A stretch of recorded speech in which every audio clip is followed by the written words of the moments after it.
intelligent design, marriage, family, child rearing, the millennial generation, friends and society, politics, economics, business, religious liberty, the Constitution, public policy, foreign policy, military policy, tensions in the Middle East, abortion, homosexuality, pornography, sexual ethics, media, technology, history, and America's godly heritage.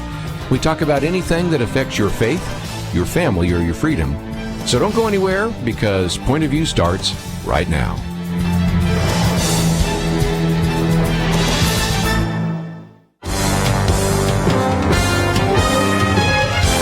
Across America, live, this is Point of View.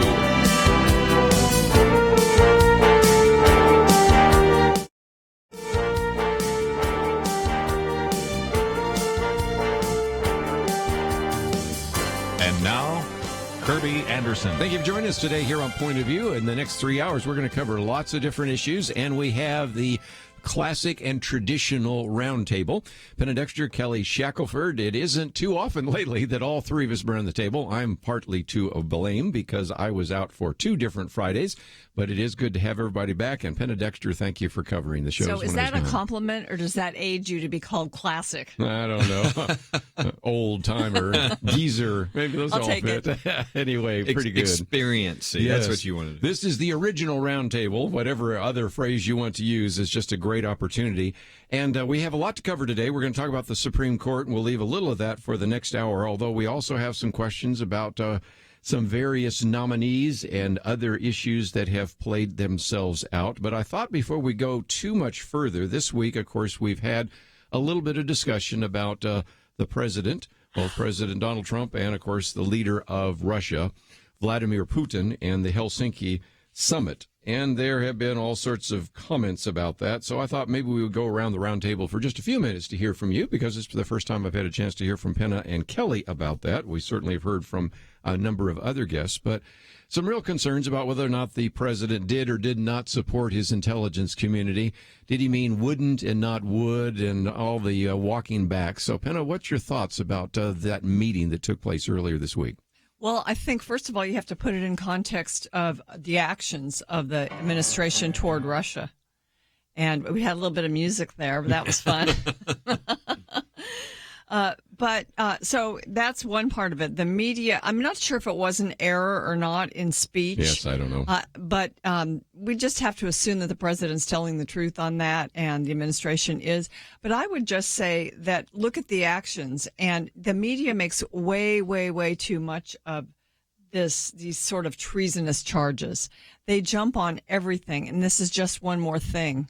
I think as we move forward with this president, it's important to look at his foreign policy stance with regard to our actions, and different ways in which we've sanctioned Russia, in which we defeated Russia, and in which we really stood strong against them. And so in this case, I just think it's a matter of the media.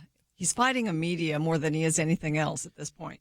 You can tell me if I'm crazy, because I've been watching TV, and the thing that was so obvious to me right from the beginning, I haven't heard anybody say, which is what I think is happening is kind of obvious. This guy's a negotiator. So he goes to NATO, and if you're going to get a better position out of your friends, you probably have to shake it up a little bit. Maybe push, maybe irritate, whatever. I mean, the point is, being nice probably is not going to get you the extra $30 to $40 billion that he got. So to his friends, he had to kind of push and shove. With your enemy, if you want to sort of get something, you probably don't, slap them in public. You befriend them. You hold out the olive leaf, whatever. This is what he's trying to do. He goes, this is an enemy of ours. I mean, we've got, nuclear weapons pointed at each other. I think we need to see how, we can get a better deal out of this in certain ways. And so that's what he was trying to do. Meanwhile, all this silly, Russia Democrat stuff that's going on, where they just want to attack him on it every day, which most Americans are like, I don't care about this stuff. Move on to things that affect my life. They want to make it about that. And so they try to get him to slap Putin in public. And he didn't want to do that. And that's why he said what he said. Did he think that Russia was trying to meddle in our elections? Yeah, for the last 40 years they've been trying to do that. But he didn't want to say that because he's trying to play nice so that he can get a negotiating advantage out of Putin. And so I just don't understand why that's such a big shock. It's just like they're playing a different game than he's playing. He's actually trying to increase our negotiating position, whereas they're all about gotcha sort of media and all this stuff and are you mean to Putin and all that. I mean, it's all show. You know, it's not really what's going on. As Penna said, if you look at what's actually going on, he's been more punitive, much more punitive than Barack Obama was to Russia. And so I just don't understand why that's so hard to see. He's negotiating, and he doesn't want to slap the guy in public as he's negotiating with him. You know, as to the question, did Russia involve itself in our elections and meddle in our elections? He said it before that he believes Russia has done so. But really, the evidence that we do have, that the American public has, is that it's illicit American intervention in our elections has occurred through our intelligence community. And, you know, so that's what we have the evidence of. And so it's just very interesting that they are making so much of this. And, you know, I don't know, I guess maybe after the break we can talk about treason. That's been one of our articles. But I think the word treason is overused, and its meaning is watered down, especially in this case when they're all going crazy. The left is going crazy talking about the treasonous statements of the ridiculous. president. I saw treason is in the Constitution. It is, and it's very narrowly defined because they didn't want to have, like they did in the 18th century, where the crown can say you're treasonous and you off with your head. Well, that's the thing. Yeah. Every one of these people who are saying he's treasonous, these are really there's so many irresponsible statements going on. You'd want to ask him immediately, okay, so if you're saying this is treason, then you think he should be executed. Now, most of them are not that nuts. I mean, they're nuts, but they're not that nuts to say that. So what they're saying is that they're just using such hyperbole, and they're blowing their credibility with the American people. I think the average American is really turning off a lot of this media because everything is the worst we've ever. I mean, it's Hitler, it's Nazi, it's treason, it's the words every day you find on the media these people saying these things, and it's embarrassing because it just shows that they're not a person who's thoughtful and sensible and fair-minded at all. Look, there's plenty of room to criticize. I mean, the president or anybody else, but the hyperbole they're using, I think, is so over the line that I feel like the Democrats would have such an easy time in the midterm elections if they just sort of didn't do anything, because there's a lot of anti-Trump energy and all this, but they are so pushing people into the Trump camp by their let's abolish ICE, this is treason, let's focus on Russia 24/7. I think they're doing everything in their power to push people to vote Republican and to the Trump direction when they really had all the energy on their side as being anti-Trump. And so it's really bizarre to watch. Let's take a break, but I've got a commentary coming out next week on the Nazi name callers, but I may have one come out the following week on all the people that have used the word traitor or treason in ways that are inappropriate, especially John Brennan. We're talking about former CIA director, or Thomas Friedman, a writer for the New York Times. Now, I expect some of the people on Facebook or social media sometimes to say that, but where did that come Irresponsible. from? That is unbelievable. So I know you both have a lot more to say, and we have a lot more, but we need to say that right after these important messages.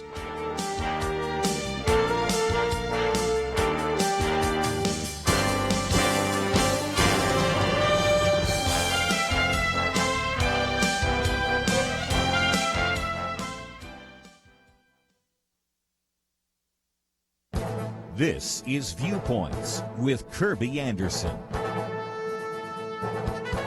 You know, our nation's intelligence gathering is in the news, so I read with interest a transcript of a speech Herbert Meyer did for the Hillsdale College Leadership Seminar. He served as a special assistant to the Director of Central Intelligence and was the vice chairman of the CIA's National Intelligence Council. Meyer reminds us that from the end of World War II until 1982, every president's objective had been not to lose the Cold War. When President Ronald Reagan came into office, he wanted to change that mindset. He switched from playing defense to playing offense. So Reagan's Director of Central Intelligence, William Casey, asked the CIA's Soviet division two obvious questions. Where is the Soviet Union weak, and where is it most vulnerable? The surprising answer they received was, we don't know. No one has ever asked this before.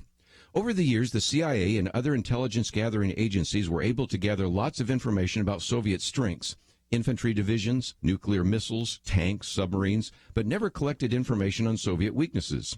Meyer says that under Casey's leadership, they refocused collection efforts and found all sorts of Soviet vulnerabilities. President Reagan used these weaknesses and vulnerabilities to put pressure on the Kremlin. 8 years later, the Berlin Wall came down, and 2 years after that, the Soviet Union ceased to exist. There's a lesson to be learned here. Sometimes the important information is out there but never collected because it doesn't seem relevant to the intelligence gathering mindset the president or the bureaucracy might have. Meyer says that intelligence work is like science. You don't collect random information and hope that something will pop up. You need an informed view of the world and know what you want to accomplish. I'm Kerby Anderson, and that's my point of view.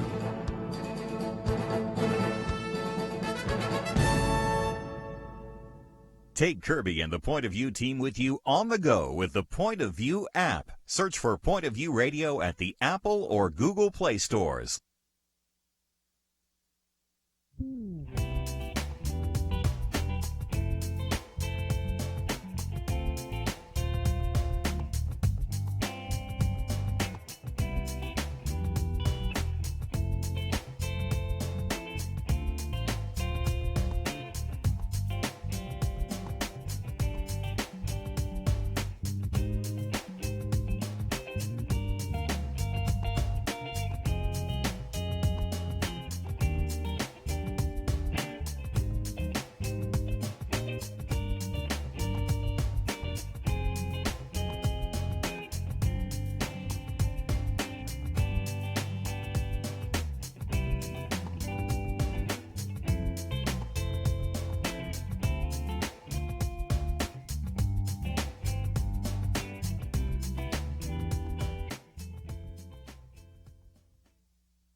You're listening to Point of View, your listener-supported source for truth.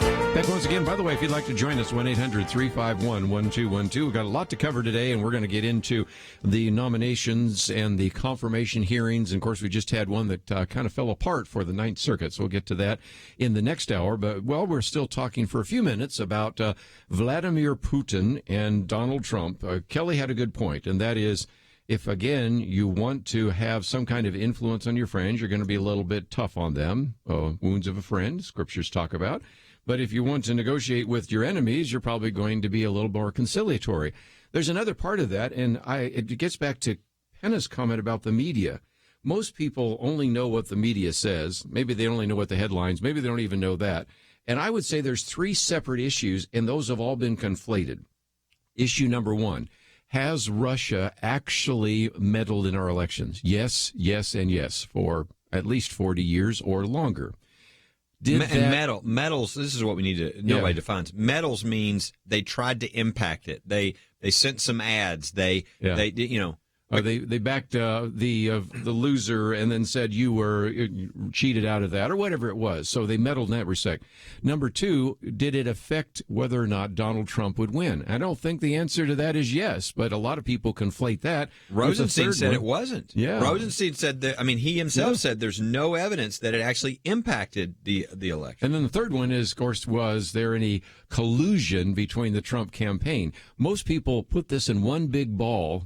And so if Donald Trump would say, well, yeah, they've been meddling our election, and I need you to stop it, everybody go, see, he just admitted that he won because they colluded with, see how that would go? Yeah. So I think there was not only the wanting to do the right thing, but it's how the media would perceive it, don't you think? Yes, absolutely. And, this is one thing I appreciate about Donald Trump. It's sometimes I feel like we're falling over ourselves trying to defend him. And that is because he is not a politician and he doesn't act like one. And he doesn't, as a negotiator, as the leader of the free world and the leader of our country dealing with the leader of Russia, he doesn't talk like any other president we've ever had. And he takes control of the diplomatic process more than recent presidents have done. And so, it's you can't really pin down exactly how this is going to go. But he is not, he's courageous in the sense that he moves forward in the way he thinks best and the way that's worked for him as a negotiator. And so, a lot of people just can't handle it. And it's causing or exacerbating this disease called Trump derangement syndrome across the country. And, it's very interesting to me, I think, that the White House invited Putin to a summit in Washington this fall. And, to me, that says, I'm moving forward despite the criticism, despite people wanting to call me a traitor. I am going to have Putin here to the White House. We're going to continue to work on these issues and, we'll move forward. And so it's part of that guy's personality. I mean, he really does. He's not an easy president to have for any of us, but I sort of enjoy sitting back and watching how this goes. When he was running, I thought, I didn't think he had any skills at all. He just seemed kind of like a caricature, right? Yeah. And I thought that he would probably do a better job at picking judges and things that were really important. But, I was wrong. I mean, he's a very good negotiator. He's done, and he's really put himself to that in a lot of different ways and done. I mean, look, everybody. I bet if you did all the media on NATO, it would be 98% negative. He's made NATO a lot stronger. Okay, he is $30 to $40 billion stronger already, and that's just the beginning. And he gets no credit for that, but that was all part of kind of, and they're like all the tariffs. I mean, our trading relationships are going to change, I think, dramatically to the better because of what he's doing. And so I think that, and other presidents seem to just kind of not do these things. I mean, when have we talked about in the past that, we were just getting killed with tariffs from all the other countries? And that is not real, free trade. I mean, that's government putting its thumb on the scale in ways that fight against, the marketplace. And so I just think that's what he's doing with Putin. That's what he's done with a number of different things. And I think the way the media acts is kind of silly and is meanwhile missing a lot of the things that's happening. But I think the average American kind of gets what's happening. I think, for instance, they were like, how dare you meet with Russia? Period. Putin. You can't meet with Putin after what he's been doing. I think most Americans are glad he met with Putin. I think they're glad that he's going to do it again because they know does anybody really think that Trump is like weak? He's not willing to fight? I mean, you would think so if you watched all the media reports. Yeah, but everybody they always knows. have a picture with his head down or not looking, He's the opposite of that. Everybody knows he's the opposite of that. So they know that he's trying to work a deal to get the best deal for America. And so I think most Americans are glad he's doing what he can. Who knows what he gets out of it? Same thing with North Korea. People are like, oh, I don't know, but hey, it's worth trying to see if you can improve the situation. And to have somebody who's a very good negotiator, I think, is worth a try. So, I guess we're just never going to have the day, or maybe we will. But I root for I wish we could go back to the day when people rooted for their president, even if they didn't vote for him. Mm-hmm. That used to be what you were supposed to do. Certainly, as Christians, it's what you're supposed to do. It's in Scripture about praying for your leaders. But it's embarrassing what's going on right now in the country. I mean, I think there are a lot of people in the country that would rather see America suffer just so they can have Trump fail. And what a sad attitude. What a sinful attitude, but what a really sad attitude. Instead of rooting for the best, hoping for the best, praying for the best, and watching what's really going on. You know, when Barack Obama was first elected, there was, of course, a lot of people saw that as a bad development and that he would transform the country as he said he would, and he certainly took steps to do that. But I do believe, and I remember just a lot of conservatives saying, okay, well, this is a moment in the nation's history when a black person has been elected president, and let's embrace that and, you know, work for, as under Clinton, of course, Republicans made a lot of gains, especially in the midterms, and actually welfare reform happened and a lot of other things. So, but under Obama, that the divisions just exacerbated. And I think the country was already in this mode when Trump won. First of all, that was a big surprise to the left, but we were already so divided, and we just haven't been able to come together as a country. I think that one thing that could bring the nation back together would be, you know, a couple more years of positive economic developments, and perhaps some of these risks that he's taken in foreign policy will pay off by then. So those things, I think when the country does better, we come together sometimes. I hope. Let's hope it happens. Yeah, that's the big if this time. I mean, the economy is roaring. Unemployment is down. I mean, for instance, you know, record unemployment for African Americans in the history of the country. Record low unemployment for African Americans, for Hispanic Americans. I mean, there are all these things that are really incredible, and you hope that, you know, this, I don't know, I mean, you know, people call it Trump derangement syndrome or whatever, but that people can just, you know, look at their country and hope for the best things, criticize the things that really need to be criticized, but it's so off the hinge right now that it's hard. I mean, you know, I'm sure people probably saw the little Oprah thing yesterday. I mean, people are just out of control. Like Whoopi Goldberg and Whoopi Goldberg, and you know, it's like people can't have a conversation and can't talk and about what's really going on and just have a free exchange of ideas. People are so out of control, and that's just really, really weird. I mean, as Christians, we need to pray for that spirit to change, because that's not. I mean, that leads to violence. It leads to all kinds of things eventually, and so we need to pray for our country that people will, you know, go back to treating each other as people made in the image of God, even if you disagree with them. You know, it was interesting, the poll that just came out the other day that asked, did you think what Donald Trump did in Helsinki was worthwhile?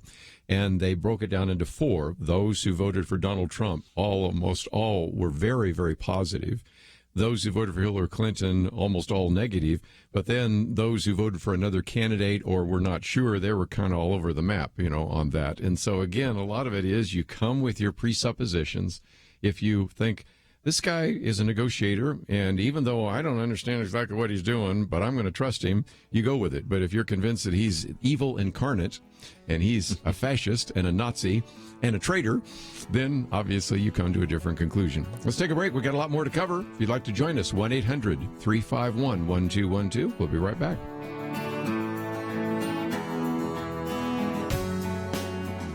With the way things are going right now, there's got to be a source of truth somewhere. Eric lives in California, and he's listened to Point of View since he was a child hanging around his dad's auto shop in Nevada. He says it's his only trustworthy source of information about what's happening in the world. Well, I feel bad because I have not been donating, and I'll tell you what, I'm getting back to that because just recently I realized with all the junk going on with all the media, you know, with all these news things, the only one that I count on is you guys. And what would I do if you guys weren't there? I don't know what I'd do. Where would I get my news? And I would be dead in water. So I got to do my part. Make sure you do your part, like Eric. Join the Truth Team.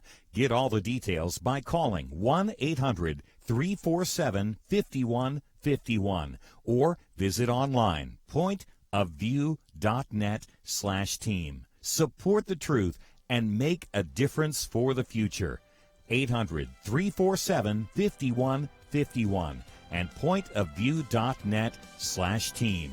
800-347-5151 and pointofview.net/team. Point of View will continue after this.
You are listening to Point of View. The opinions expressed on Point of View do not necessarily reflect the views of the management or staff of this station. And now, here again is Kerby Anderson. Back once again, if you'd like to join our conversation, 1-800-351-1212. One of the things that we always do is post the Viewpoints commentary. Mine come out Monday through Friday, and Penna's comes out as well, and we actually put it in your inbox on Saturday.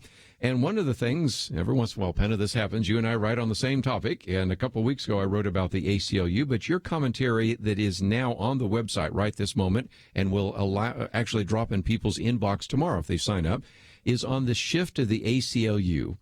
And I think it's really interesting to see the commentary that has come as a result of that, because in some respects it has to do with a man by the name of Alan Dershowitz. Now, I've had him on twice on this program. Usually we've been talking about Israel. But I got a feeling I'll have him on a lot more because I got to love him. You know, he's a liberal. He's a progressive. He, even last time we had him on, says, I support Hillary Clinton, but I disagree with what she's saying here. You know, those are the kind of people I really like to have an interchange with. And everybody lately, Penna, that's on the left is saying, what happened to Alan Dershowitz? Because he says, what happened to you individuals that used to be upset about government interference and surveillance? Now they're wanting to do that in Trump, and you have no problem, but you also have no morals. So your whole shift talks about the fact that the ACLU is not your father's ACLU, is it?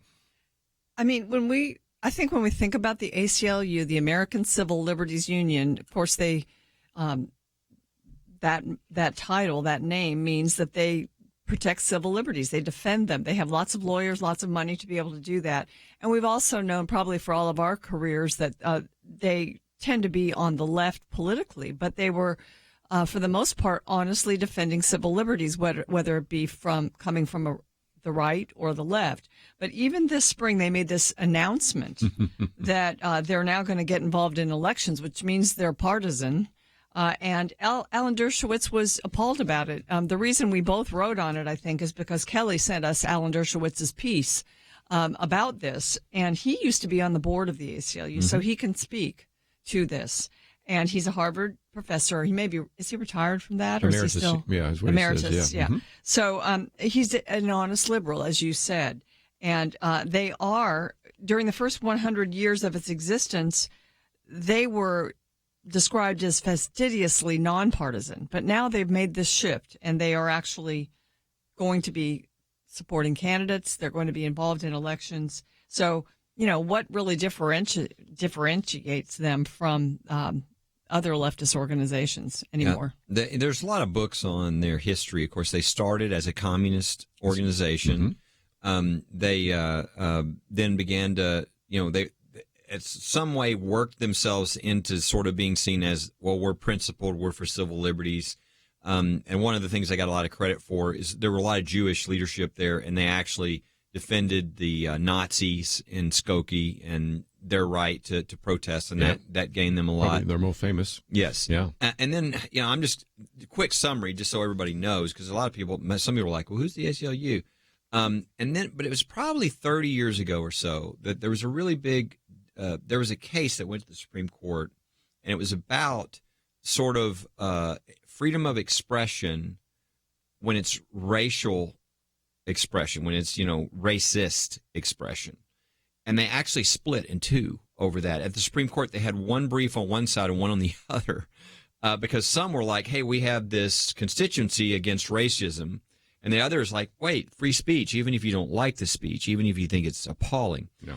And that's when Dershowitz and a number of the principled civil libertarians who were liberal, left-wing people, but they believed in those civil liberties, they left the board. And at that point, I think they became a political organization. I was in debates with some of their people, their head people.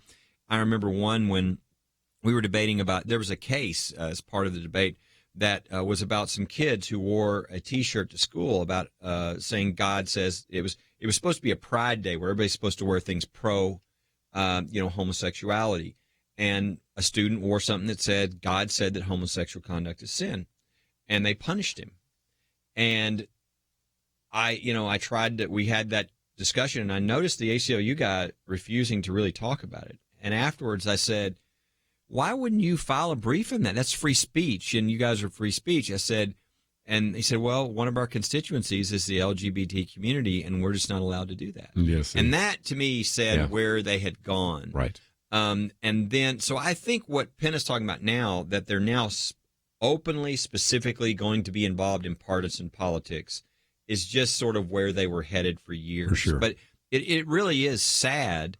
And I think Dershowitz is a reminder that they used to be something different. Even if I disagreed with them, at least they were trying to stand for civil liberties. But once they became politicized, they really didn't stand for anything at all. Now they're just for sort of left wing.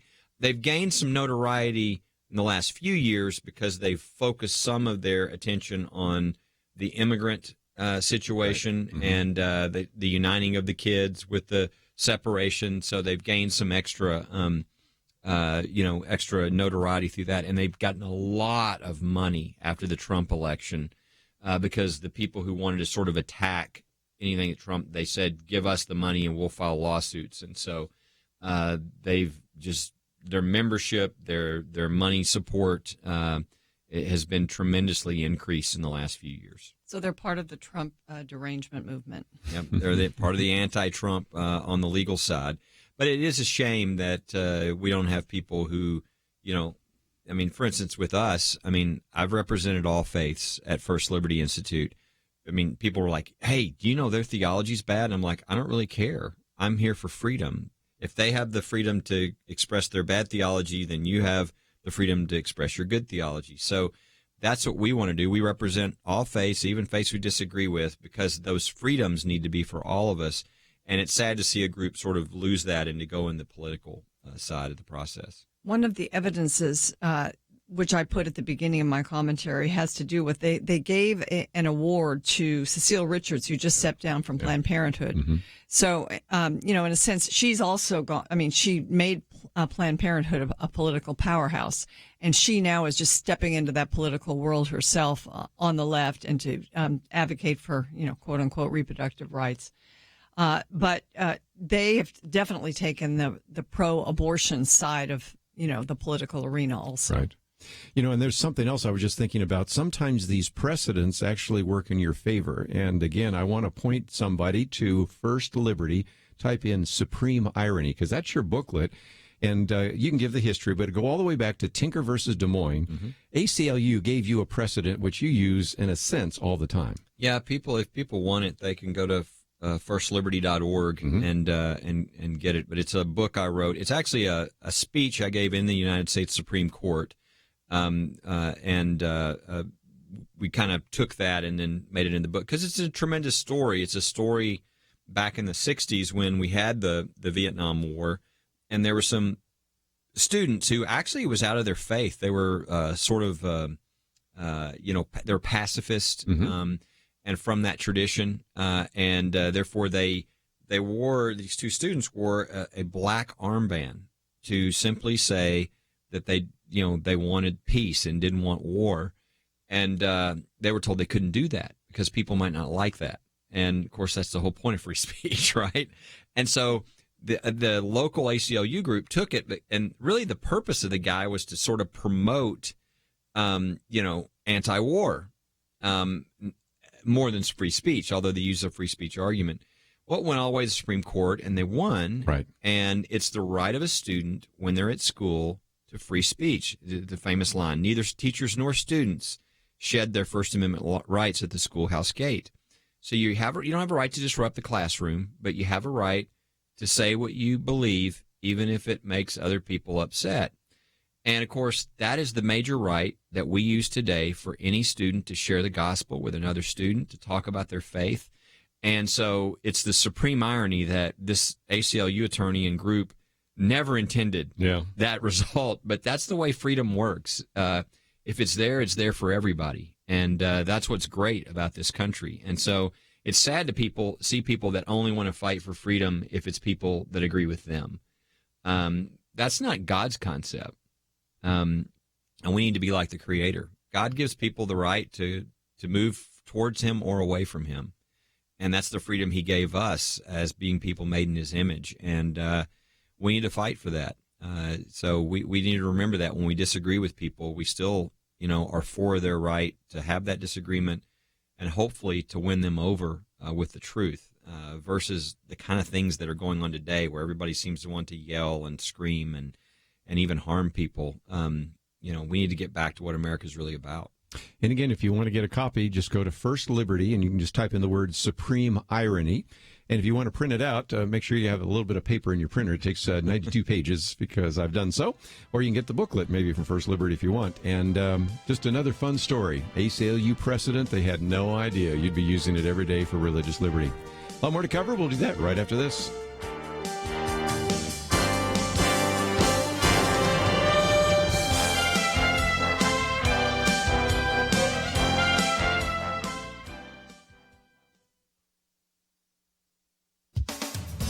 Prominent abortion rights advocate Cecile Richards recently stepped down from the helm of Planned Parenthood Federation of America. Having served as the organization's president for 12 years, she's now pouring herself into electoral politics, especially the midterm elections. Ms. Richards solidified Planned Parenthood's role as a political powerhouse. This year, Planned Parenthood's political action subgroups are conducting their biggest ever push to elect abortion rights supporters in Congress and in key states. The American Civil Liberties Union, which recently honored Richards with a Lifetime Achievement Award, is also officially getting into politics. The organization's move away from political neutrality to left-leaning advocacy is no secret, but for the first time in its history, it will involve itself in partisan electoral politics, lending its support to candidates as well as referenda and legislation that advance progressive goals. A New Yorker piece titled "The ACLU is Getting Involved in Elections and Reinventing Itself for the Trump Era" describes the ACLU during the 100 years of its existence as fastidiously nonpartisan. Trump hatred has motivated some of the ACLU's largest contributors to give more, but they are demanding that the organization play a leading role in ending Trump's presidency. Harvard law professor Alan Dershowitz once served on the ACLU's national board. The danger, he writes, is that when the ACLU supports parties and partisan agendas, it will become less willing to criticize those it has supported when they violate civil liberties. It's been a long time since the ACLU could be relied on as what Mr. Dershowitz calls a neutral defender of everyone's civil liberties. In a Wall Street Journal op-ed, a more recent ACLU board member, Wendy Kaminer, wrote that free speech advocates know that the ACLU has already lost its zeal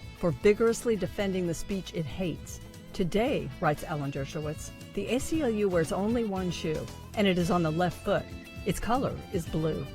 For Point of View, I'm Penna Dexter.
Now, back to Point of View, your listener-supported source for truth. Back for a few more minutes. In the next hour, we're going to get into one of the pieces we've posted here, the 10 Commandments of the Supreme Court. I really want to hear Kelly Shackelford's comments about that and really what might happen with the nomination of Brett Kavanaugh. And then also want to look at the failed nomination of Ryan Bounds, which we'll get into the next hour. But one of the pieces, Penna, we posted was by Cal Thomas, Questioning Intelligence.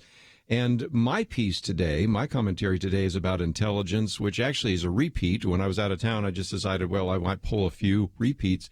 This one is perfect timing because it was on intelligence, the reminder that one of the reasons why intelligence has failed so often is because they weren't asking the right questions. And when Ronald Reagan came into office, Herb Meyer gave this speech at Hillsdale College. He said that there was something that happened at the intelligence community that never happened before, and that is almost everybody in the intelligence community, under Ford, under Carter, and others, they just always were sort of asking the question, what can we do not to lose the Cold War? Ronald Reagan came in with a different mindset. Where is the Soviet Union weak? And there was a deafening silence because these individuals said, we've never had anybody ask that question. We can tell you where it is strong. We can tell you what their military engagement is. We can tell you how many missiles they have. We can tell you how many tanks we have. Nobody's ever asked the question, where is the Soviet Union weak? Well, Ronald Reagan turned it around, but even here, Cal Thomas reminds us that when you have the president this week looking like he disagreed with the intelligence community, that's not exactly something that just Donald Trump has ever done. A fair number of Democrats have done this as well, because in some cases, the intelligence community has been really wrong, hasn't it? Like when, well, the Democrats will remind you ad infinitum about the Iraq War, that we really began because of this intelligence about weapons of mass destruction, right? Which then later was said to be completely wrong, and then later after that was said to be partially wrong. So there you go, right?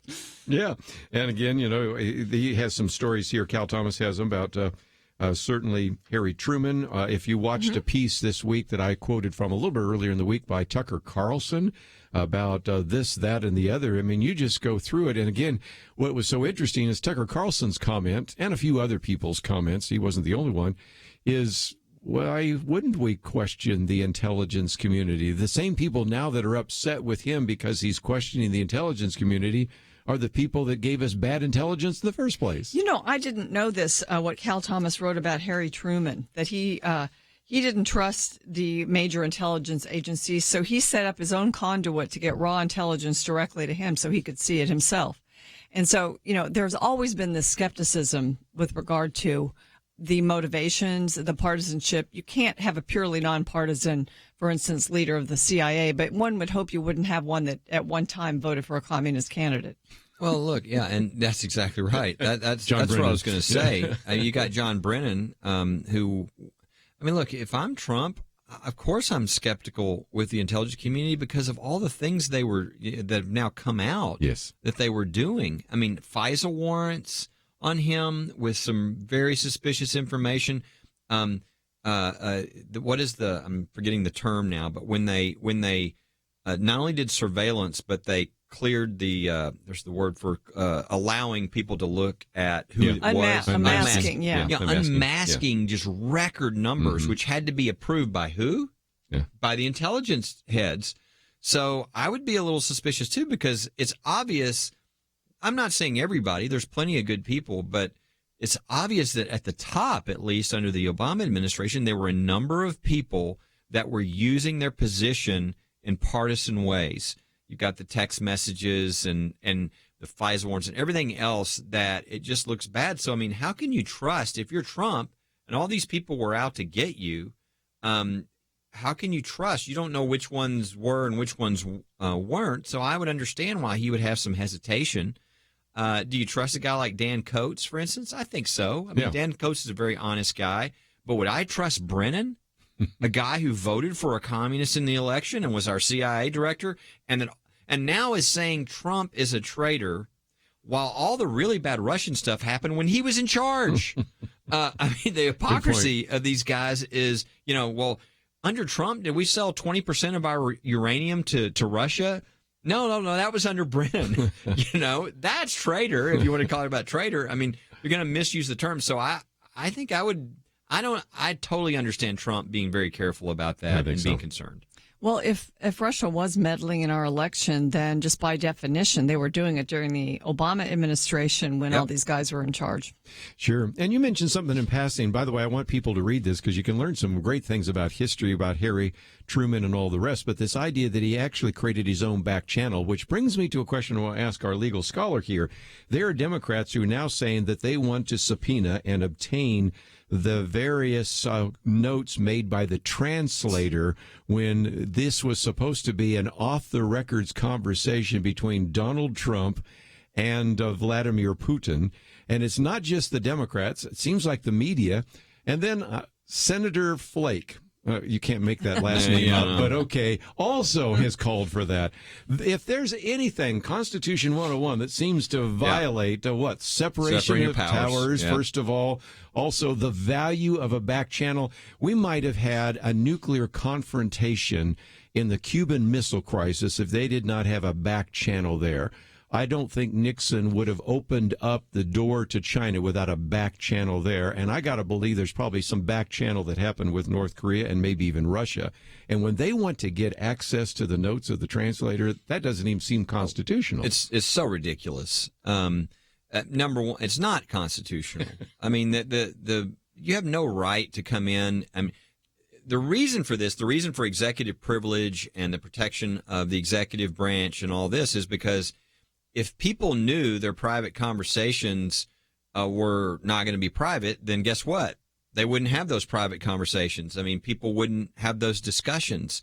The executive branch has every right to do that. I mean, it has the authority to do that. And if Congress wants to do something it wants to do, it can, but it has no right to come in and get the private conversations of the executive branch. That would be disastrous to the future of the country. And it's also, I just think it's kind of more silliness too. They want to know what they said in the conversation. I do think that it would have been smart for the White House to come out afterwards. I saw some of Pompeo's interview, and I thought it was excellent. Yes. He is a very sharp guy. Somebody should have come out and said, here are the main things that we discussed. But they didn't have a chance. No. When you think of what the media did with the press conference that was public, I mean, that was dominating. Overshadowed it. Yeah, I mean, you're right. I think the White House should have come out with something. I think they will now that things are hopefully settling down. And people need to realize while Russia and the United States certainly are very different in ways of freedom and versus a dictatorship essentially and a lot of other things, there are things where we have interests that combine where we could work together. I mean, for instance, they don't want Islamic extremist terrorists either. So there are things that we can do together, and I think that's what Trump's trying to do, and those are good discussions. Also, how to make sure we don't, what we do with the nuclear proliferation, the fact that we're the two nuclear powers that have all of our missiles pointed at each other. Those are all things that where things can be worked on, where there's a mutual interest where we both align.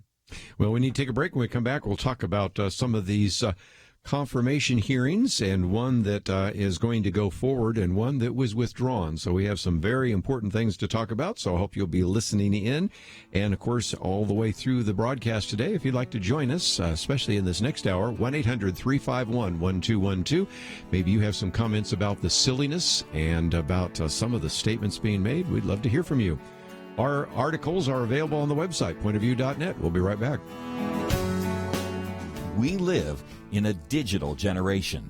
Point of View is reaching this often overly plugged-in generation with truth. You can keep up with us 24 hours a day using your phone, your tablet, your laptop, or your desktop. Search for the Point of View radio talk show on Facebook, where you can keep up with today's issues, learn about current and upcoming guests by liking us on Facebook. Also, follow us on Twitter. Our handle is @PointOfViewRTS. That stands for Point of View Radio Talk Show. Learn, interact, make a difference with Point of View using new media. And here's one way you can make a big difference. Help us increase our reach by spreading the word among your friends. Share a Facebook post. Tag us in a tweet. With enough joining us to plant seeds, we'll see a tremendous harvest. Come on, it only takes a minute.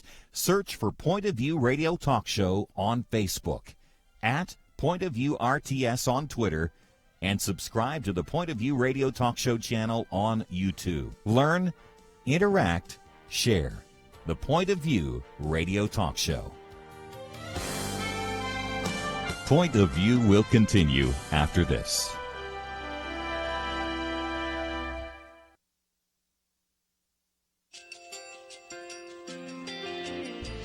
I just want to thank you so much for all the wonderful programming you have. You're just absolutely fantastic. I recently started listening to Point of View, and I really found it interesting because of the different subjects you cover. Thank you for that. I really appreciate everything that you do in keeping us informed. Thank you, Kerby, for everything that you have been doing. I appreciate all the work that you're doing, advocating for the Word of God. Thank you so much. Point of View, I think, is absolutely necessary because it's a Christian perspective, a biblical worldview perspective, and receive very current, up-to-date information about what is really going on, week to week in our culture, which is changing so rapidly, and yet it's morally sliding backwards. Yeah, I'm just, first of all, I thank you guys. Y'all's program is wonderful, and enjoy it every day. I learn so much every time I listen to it. Point of View Radio Talk Show.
Hi, this is Kerby Anderson. You know, each day we take on the tough issues and provide a biblical perspective to them. The topics we cover are wide-ranging.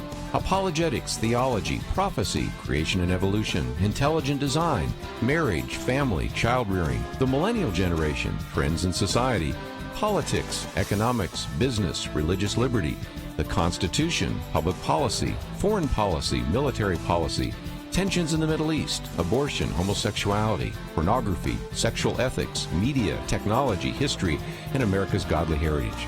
We talk about anything that affects your faith, your family, or your freedom. So don't go anywhere, because Point of View starts right now.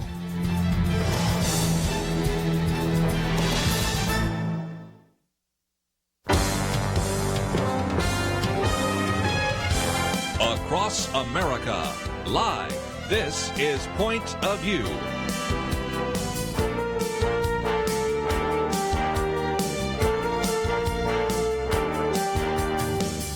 And now, Kerby Anderson. Thank you for joining me. We have the original roundtable here, and it's been a while since all three of us have been in the same studio at the same time. First of all, Penna, thank you for covering last week when I was out in New York. And it is great to have Kelly here, because this really be the first opportunity for us to hear from him, especially about Brett Kavanaugh. Now, a couple of weeks ago when he was here, of course, we thought he might be the nominee, but now we'll have a chance to hear about that. So we've posted a very good piece by Victor Davis Hanson, 10 Commandments of the Supreme Court. There'll be a lot we'll work our way through. So one of the issues we want to put on the table is that. But also, a little bit later, I thought we would get into the withdrawal of a nomination of Ryan Bounds. And the reason for that, in large part, had to do with the fact that, of course, you know, Democrats are going to be against certain nominees by the Trump administration. But it was Senator Tim Scott from South Carolina who then later convinced another individual or two. Marco Rubio, I think, was at least one other that I'm aware of. Yes, and then a few others started piling on. And then piled on. So since we have listeners from South Carolina, I thought that would be something to cover as well. Let's start with the positive. This is a chance, Kelly, I would think, to remake the court. In some respects, of course, we've always said that the court is whatever Anthony Kennedy thinks it is on a day-to-day basis. I think we're going to have a little more predictability with Brett Kavanaugh, don't you think? Yeah, absolutely. First, I would say, Point of View listeners obviously care about religious freedom. Brett Kavanaugh, almost 20 years ago now, donated his time on a case with myself and Jay Sekulow on religious freedom that was at the Supreme Court. He was a young, rising star in a big law firm. For you to be sort of working your career and instead say, I'm gonna do some pro bono work on this, tells you something about a person, that they really care about religious freedom, the Constitution. I think most people saw his genuine faith. I think that somebody caught us on a cell phone the night he was announced. Later, he was at his church feeding the homeless. He's a good guy. He's a strong believer. And so he's number one on the heart side. I think, it's the type of person that Point of View listeners would want. But then his credentials are off the page. He's very bright. He's written 300 opinions in really the highest court of appeals in the country, the D.C. Circuit. And, he's been strong on the type of things, that people care about. The administrative state, he's probably seen as one of the strongest on really saying that the Constitution does not give power to these unelected bureaucrats to control people. Religious freedom, he's got excellent Second Amendment. He's written some excellent things on the Second Amendment. And we could go on and on. So, he's going to do a really good job, I think, on the court. I do think he will get through. I think it's just really almost impossible with a real rational reason to vote against him. And I understand there are people that are just partisan. They're going to vote against whoever fill in the blank, whoever Trump appoints. But Brett Kavanaugh is just, I think he's going to get through, and he's just a solid person who will make an excellent justice on the Supreme Court. I'll point out I know at firstliberty.org, we've got a petition people can sign to support Judge Kavanaugh. He needs prayers. He's going to be under a vicious attack. And we've even got, I think you go a little further down, the night of the announcement, I was on with Shannon Bream and talking about him, and I think that video link is up there if they want to see that. But I just encourage you, get information, look at it. I mean, they say a lot of crazy things, and just realize not everything crazy you hear, whether it's from the right or the left, is accurate. One of the first things I saw was a quote from Judge Kavanaugh saying that Roe v. Wade was the law of the land and he would follow it. And they were like, look, he's going to be bad on Roe v. Wade. And I was like, that was his confirmation hearing to be a lower court judge. He has to say, yes, it's a law. I've got to follow the precedent above me. Every single person would say that. So don't believe all the crazy stuff you hear. Look into the facts and see. And I think you'll see he's really an excellent judge with great credentials and the type of person I think you would be in favor of as well. You know, with the body of case law that he has and opinions to read, I mean, that's one thing that I think is concrete and probably one of the reasons why President Trump appointed him, because you have that and it's solid. There were a couple critiques from the right, as we've said, and one of them had to do with the Priests for Life versus HHS case because of his dissenting opinion when he was on the D.C. Circuit against their ruling against Priests for Life. It had to do with contraceptive being provided through Obamacare. And he, I guess, conceded in his opinion that the government could have a compelling interest in facilitating access to contraceptives. So a lot of people on the right, jumped on that. But we had Father Frank Pavone from Priests for Life on last Friday to talk about that. And he was he is very happy with the way, of course, the Supreme Court ruled in that case. They ended up using some of Kavanaugh's dissent in their reasoning. And, he's very supportive, and their whole organization is supporting his confirmation. So, those few things that those on the right were critiquing him for, I think if you look into them, you can see that they're actually positives. And just the man that he is, his clerks have come out to talk about what a wonderful person he is, and just mentoring and helping them. And also just the body of work that he has. So, and he worked in the Bush administration. Of course, that's one reason why it took so long for him to be confirmed to the D.C. Circuit, because anything having to do with Bush during that time was going to be, the left was going to take full advantage of that. So but when they did confirm him, he's turned out to be just a stellar judge. And I guess one maybe problem or delay tactic will be to try to get papers from that Bush time serving in the White House to delay things. And so it may not, it won't derail him, but it could delay this. Or even going back to when he was with Ken Starr, That's right. How far back you can go. And again, some of the criticism, we had Brad Dacus on, for a while you had Tim Wildman and Brad Dacus, a few saying, I don't know about him. And we had Brad on, and he seemed to have modified it rather dramatically, and those were the cases we brought up. Also, one not wanting to necessarily defend a pro-life person outside of the White House, but that had to do with more speech issues and the problems with the case itself. So if those are the worst cases, I think we're doing okay. And the left, of course, is saying that because of him, Roe versus Wade will now be overturned immediately. I'm not so sure so it you've will. got it coming from both sides. Yeah, you'd have, first of all, 4 to take, 5 to win, right? That's right. Can you find 4 right now that would want to take some obscure thing about maybe 24-hour waiting period or something like that and turn that into overturning Roe versus Wade? I don't see that happening anytime soon. I've always felt like it'll that type of thing will happen once they get to 6 on the Supreme Court. But, the chief himself is a very move it slowly kind of person. And so, if his choice was, well, you can either overturn this thing 100% or you can knock out 10, 15, 20% at a time, he's going to typically go the 15, 20% of the time. So Roberts is going to do it that way. Yeah. I would think so. The other criticism you heard lately from all the late night talk shows is his name is Brett. That sounds like a frat boy. I thought, and when I first heard that, I said, if that is the best argument you got, then I think Kelly's right. This is maybe a done deal. We'd love to get your comments, though. You've had a chance to hear a little bit about Brett Kavanaugh. Maybe you have some questions about that. And in just a minute, I'm going to talk about a failed nomination, Ryan Bounds. And this is an important one that you need to know about. We'll talk about that right after this.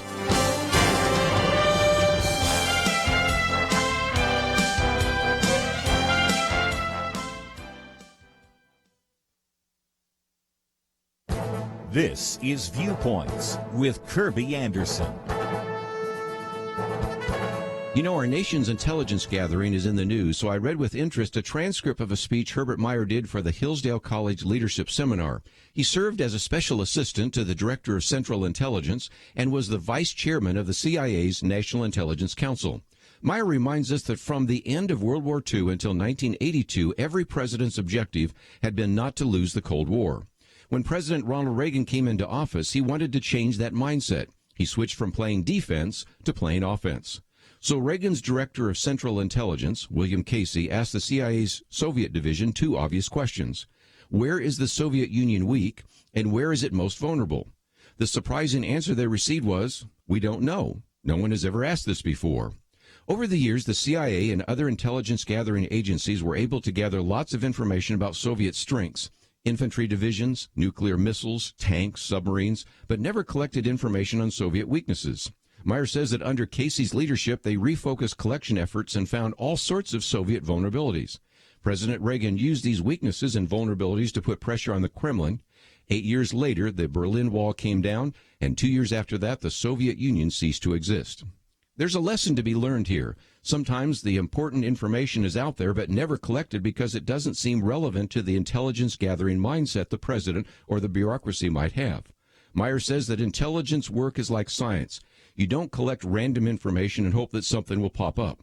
You need an informed view of the world and know what you want to accomplish.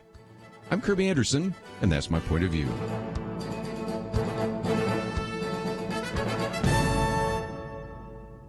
Take Kerby and the Point of View team with you on the go with the Point of View app. Search for Point of View Radio at the Apple or Google Play stores.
You're listening to Point of View, your listener-supported source for truth. Talking about the nomination of Brett Kavanaugh, we'll get into some other issues in just a minute. But let me just send to you and encourage you to print out this particular article by Victor Davis Hanson, because he talks about how things have moved from right to left in the past, but never left to right. And we've talked about how you always seem to have the if you will, the swing vote always comes from the Republican nominee, never the Democratic nominee, the Ginsburg rule, and a variety of others and issues of gaffes. It's just really well done. But let me go around the roundtable for just a minute. You still need 50 votes. You don't have John McCain probably voting on this, so you would assume that you would have all the Republicans voting for Brett Kavanaugh, although you can never assume anything. What about some of the Democrats, especially these Democratic senators who are up for re-election that find themselves in red states? Penna, what you thought? Well, how can they really decline to vote for Kavanaugh in a sense? A lot of them voted for Gorsuch. So that's one thing. Of course, that was a different seat. It was a seat that retained the same sort of ideological, the same side in a sense. But what's going to happen here is the court is going to change and go back to the way a court should be. And so I think, these guys could be somewhat insulated and safe in voting for him. And the Democrats may, the leadership may give them a little bit of a pass. But I think their constituents in their state are going to punish them greatly if they don't support this nominee. Yeah, I think Kavanaugh will get 3 or 4 votes from the Democrats. I think if that doesn't happen, I mean, listen, Manchin, How could you not? Virginia. Yeah, West Virginia, I think Trump Chester, Montana, Claire McCaskill, Missouri. I mean, I can go down. Donnelly in Indiana. Yeah, Indiana, and you've got North Dakota, High Camp. Yeah, and so I just, when you have a state, let's take Manchin. I mean, when you have a state that went 40%, margin for Trump, and you vote against the nominee when the main reason people voted for Trump back, in the election was the court picks. I think you're done. I mean, he might be done anyway. I don't know. He's going to have a really tough race.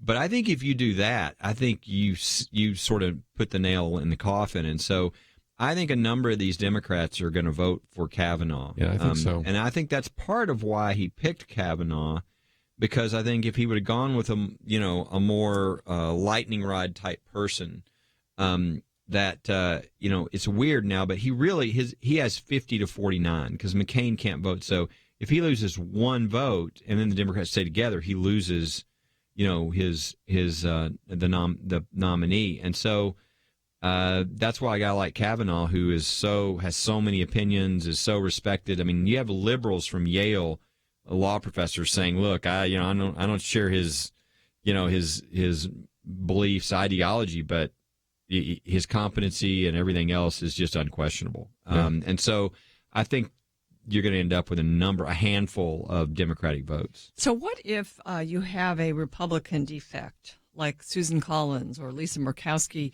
and because the Democrats are really trying to bring up this Roe versus Wade issue, I think for that very reason, those two want to protect, reproductive rights. They think if they could push this past the midterm, that it would be a great issue for them in getting their vote out in the midterm, which is part of why one of their, Penna mentioned this earlier, but there's like 1 million pages of documents about Brett Kavanaugh served, in the Bush administration. But McConnell's been around the block and McConnell has already said, we're not going to allow that. And then you had Grassley, I think just yesterday, say this will be done within the next 70 days. I thought that was interesting. And so they're not going to allow that. They're going to say, you're going to get your chance to say what you want, to question, to do everything. But we're moving this on the same schedule we have for many, many Supreme Court justices, typically 60 to 66 or so days, and they're done.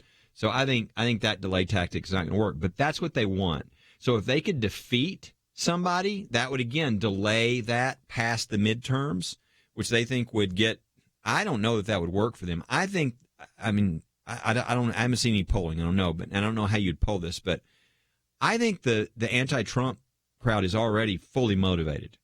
I think if you actually had this thing pop past the midterm, I think you'd motivate the pro-Trump side, because all of a sudden they go, wait, this is going to affect our judges. And I think you might end up doing the opposite. But that's what the Democrats' plan is. They would love to delay this past by either defeating a nominee or by delaying it, in some way. Again, if they were to defeat the nominee, then that would mean if they could take over the Senate, they could totally change, even that choice, because while President Trump could nominate somebody, the Senate would have to confirm, and they would have control of that. It would just be a majority vote. So, it's interesting. You can see where they want to go, but I think the reality of the situation is Brett Kavanaugh is going to end up being confirmed, absent some shocker that we don't know about. And I think we're going to have 4, maybe 5 Democrats that are going to come along and vote for their own future in favor of him, and he'll be on the court. And then the big question is, some people ask, Trump is certainly a blunt instrument, but God seems to been working through him in a number of ways, and maybe God's reforming the court. If God knew that there was going to be another seat open next year, and only God knows that, it would be a health issue or something like that, then you can see how this would work. You get Kavanaugh in now. The Republican likelihood, depending upon the election, is they pick up seats because of the imbalance in the Senate of who is actually up for re-election. Then they would have more cushion, and they could actually go with somebody that's considered a little more red meat, an Amy Coney Barrett or somebody else.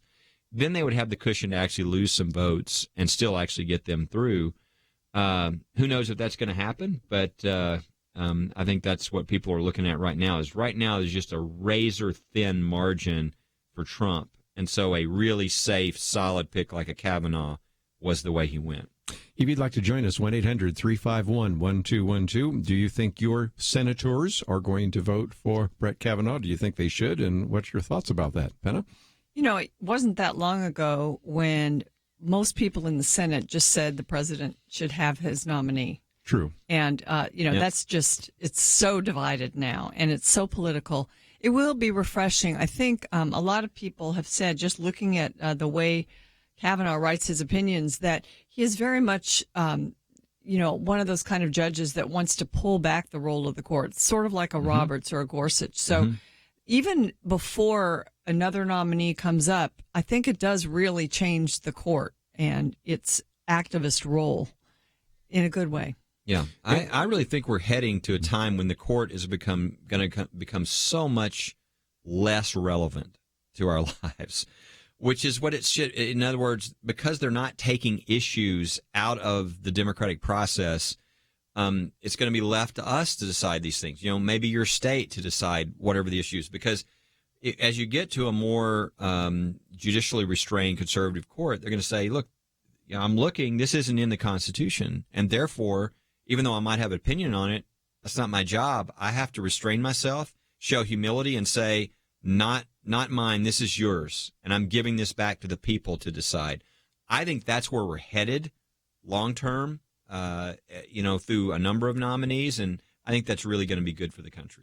And sometimes you've had people in the press say, well, you just want your conservative nominees on there. You say, no, you don't understand.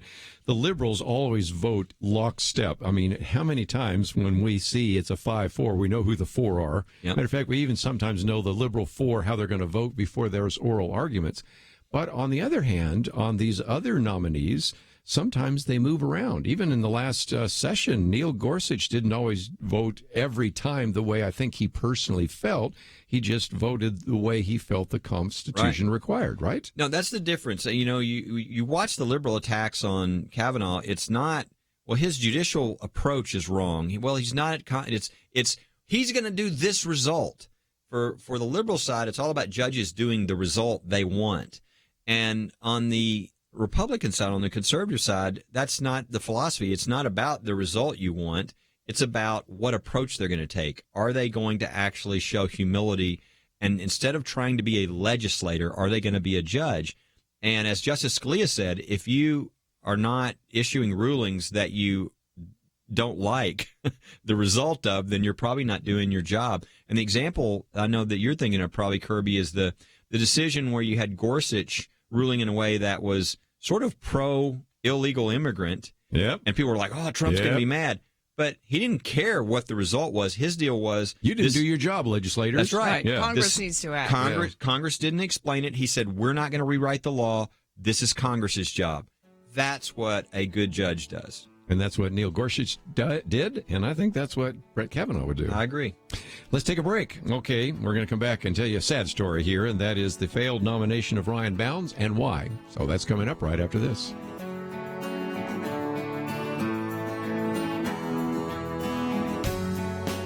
In an age of fake news, getting good information is vital. Point of View works to bring you that each and every day. But as Diane in Arkansas illustrates, passing that information along, educating others, is something you can help with. Diane is a college professor. She influences the next generation, and she wrote, "Thank you for your informative letter. I used some of your quotes when I was teaching the Declaration of Independence in my literature class."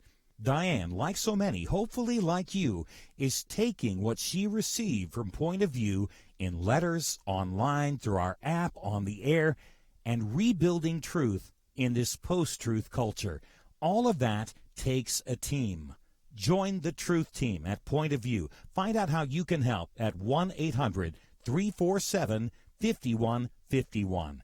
800-347-5151. Or sign up online at pointofview.net/team. Show your commitment. Make a difference today, right now. Pointofview.net/team and 800-347-5151. Point of View will continue after this.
are listening to Point of View. The opinions expressed on Point of View do not necessarily reflect the views of the management or staff of this station. And now, here again is Kerby Anderson. Weekend edition, if you'd like to join our conversation, 1-800-351-1212. Been talking about Brett Kavanaugh, but want to now talk about a failed nomination, and it has to do with a man by the name of Ryan Bounds. If you don't know his background, he went to Stanford University and then Yale Law School. Actually served with a fairly distinguished record, and then in, I think it would be fair to say, the 11th hour, they dug up some things that he said when he was an undergraduate, right, at Stanford, right? Okay, and this is some things that he said in the Stanford Review. Now, if you've never said anything stupid when you were 18, 19, 20, 21, or had ever said anything that wasn't controversial 18, 19, 20, 21, you can step forward. But the rest of us recognize somewhere along the line, you could probably find some things that anybody has said about that. But it was enough for him to actually see his nomination withdrawn. And the reason for that is the person kind of leading the charge, I think it's fair to say, is Senator Tim Scott.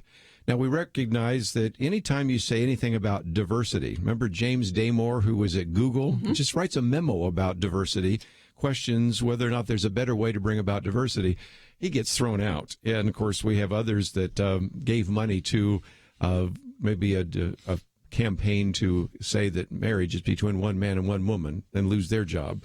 Well, in this case, he lost his job simply because it was said to be racist because of something he said about diversity back when he was an undergraduate. Kelly, fill in the gaps. This is, many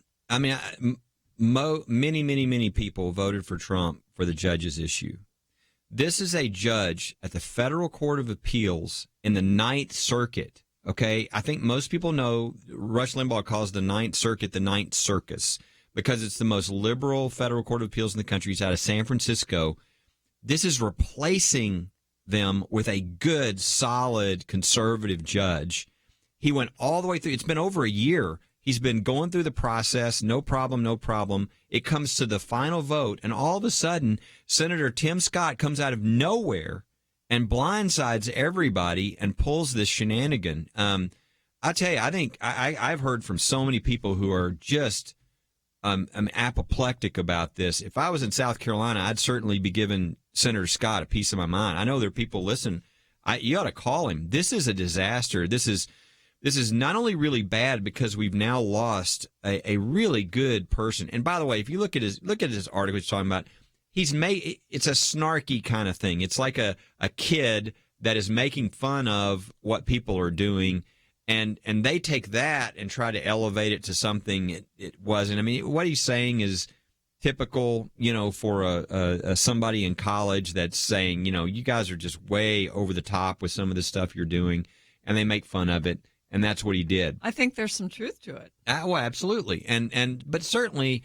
Now that they want to act like, well, that's not very judicial. Well, he was 19 years old, okay? Of course, he wasn't a judge. And so, but even the way it was done, again, there's probably a phone number for the Senate that Kerby can give out. But if you're in South Carolina, I'd call your senator and say, this is really disappointing. Because I was with a number of federal judges yesterday who were, I say federal judges, people waiting for their vote to be a federal judge. Yes. And they saw this, and they were very upset because they said what Senator Scott just did is say smear campaigns and last-second deals to blow up all of our nominations are now wide open. So I think Senator Scott did a terrible disservice to the country, to the president, to the people that voted for the president, because, let's ask the real question. Would this guy be a really good judge? He'd be an excellent judge.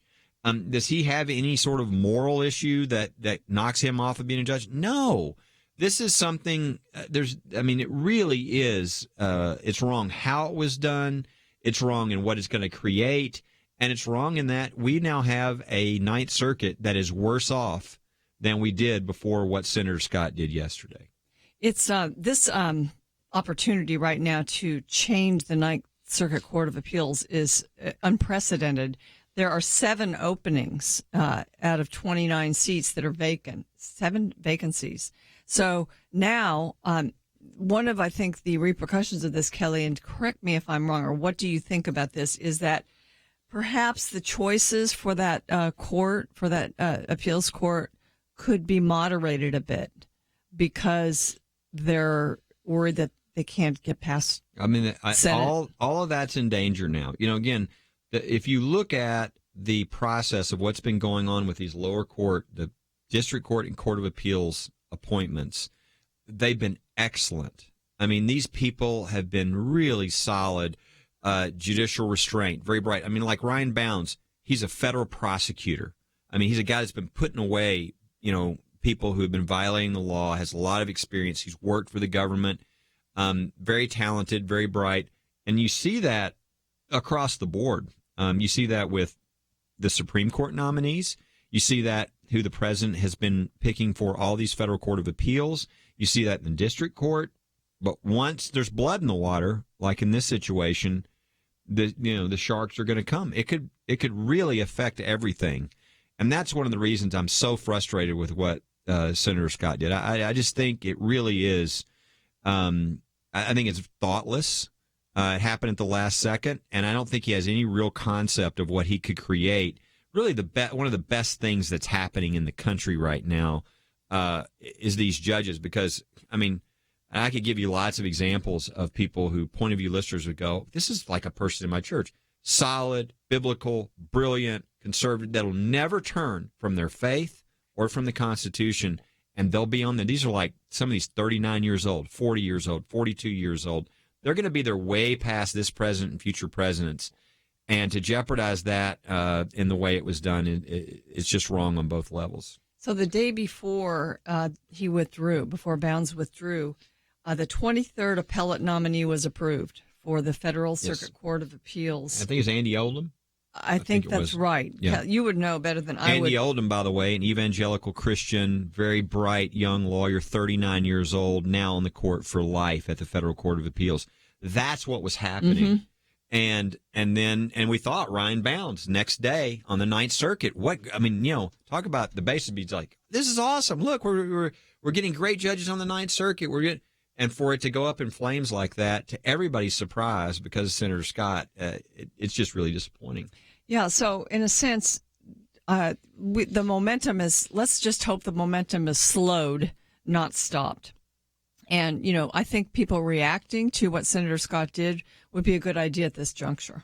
Well, again, let me give you some phone numbers. First of all, of course, if you'd like to join us on air, maybe you have some questions about whether or not Senator Scott did the right thing, or think that maybe he did because you think it was racist and we don't need these people on the courts. I'd love to hear from you and see if you can give us your argument.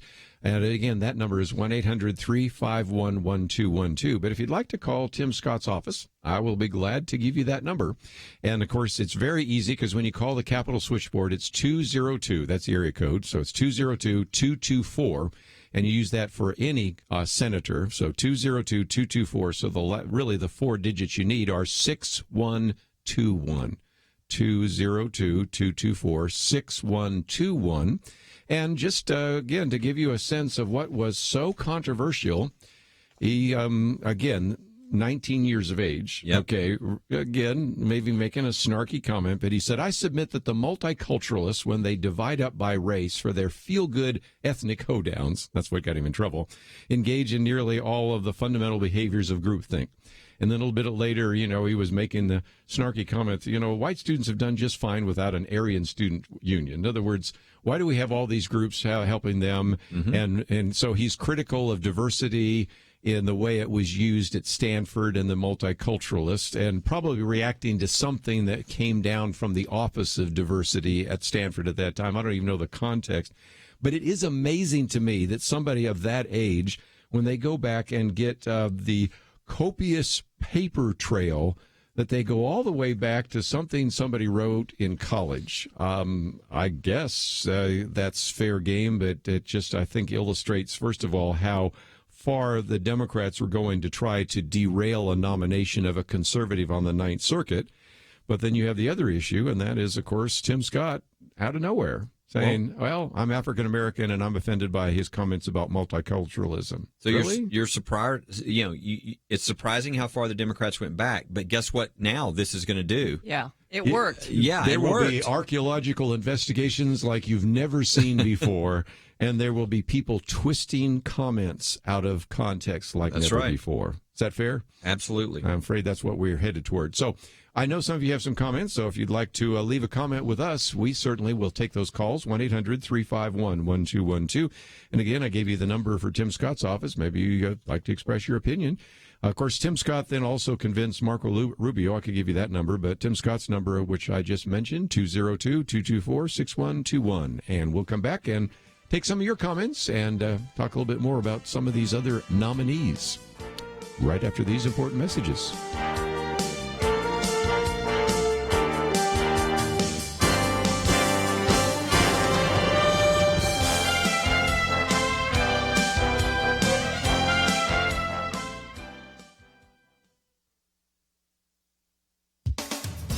Prominent abortion rights advocate Cecile Richards recently stepped down from the helm of Planned Parenthood Federation of America. Having served as the organization's president for 12 years, she's now pouring herself into electoral politics, especially the midterm elections. Ms. Richards solidified Planned Parenthood's role as a political powerhouse. This year, Planned Parenthood's political action subgroups are conducting their biggest ever push to elect abortion rights supporters in Congress and in key states. The American Civil Liberties Union, which recently honored Richards with a Lifetime Achievement Award, is also officially getting into politics. The organization's move away from political neutrality to left-leaning advocacy is no secret, but for the first time in its history, it will involve itself in partisan electoral politics, lending its support to candidates as well as referenda and legislation that advance progressive goals. A New Yorker piece titled "The ACLU is Getting Involved in Elections and Reinventing Itself for the Trump Era" describes the ACLU during the 100 years of its existence as fastidiously nonpartisan. Trump hatred has motivated some of the ACLU's largest contributors to give more, but they are demanding that the organization play a leading role in ending Trump's presidency. Harvard law professor Alan Dershowitz once served on the ACLU's national board. The danger, he writes, is that when the ACLU supports parties and partisan agendas, it will become less willing to criticize those it has supported when they violate civil liberties. It's been a long time since the ACLU could be relied on as what Mr. Dershowitz calls a neutral defender of everyone's civil liberties. In a Wall Street Journal op-ed, a more recent ACLU board member, Wendy Kaminer, wrote that free speech advocates know that the ACLU has already lost its zeal for vigorously defending the speech it hates. Today, writes Alan Dershowitz, the ACLU wears only one shoe, and it is on the left foot. Its color is blue.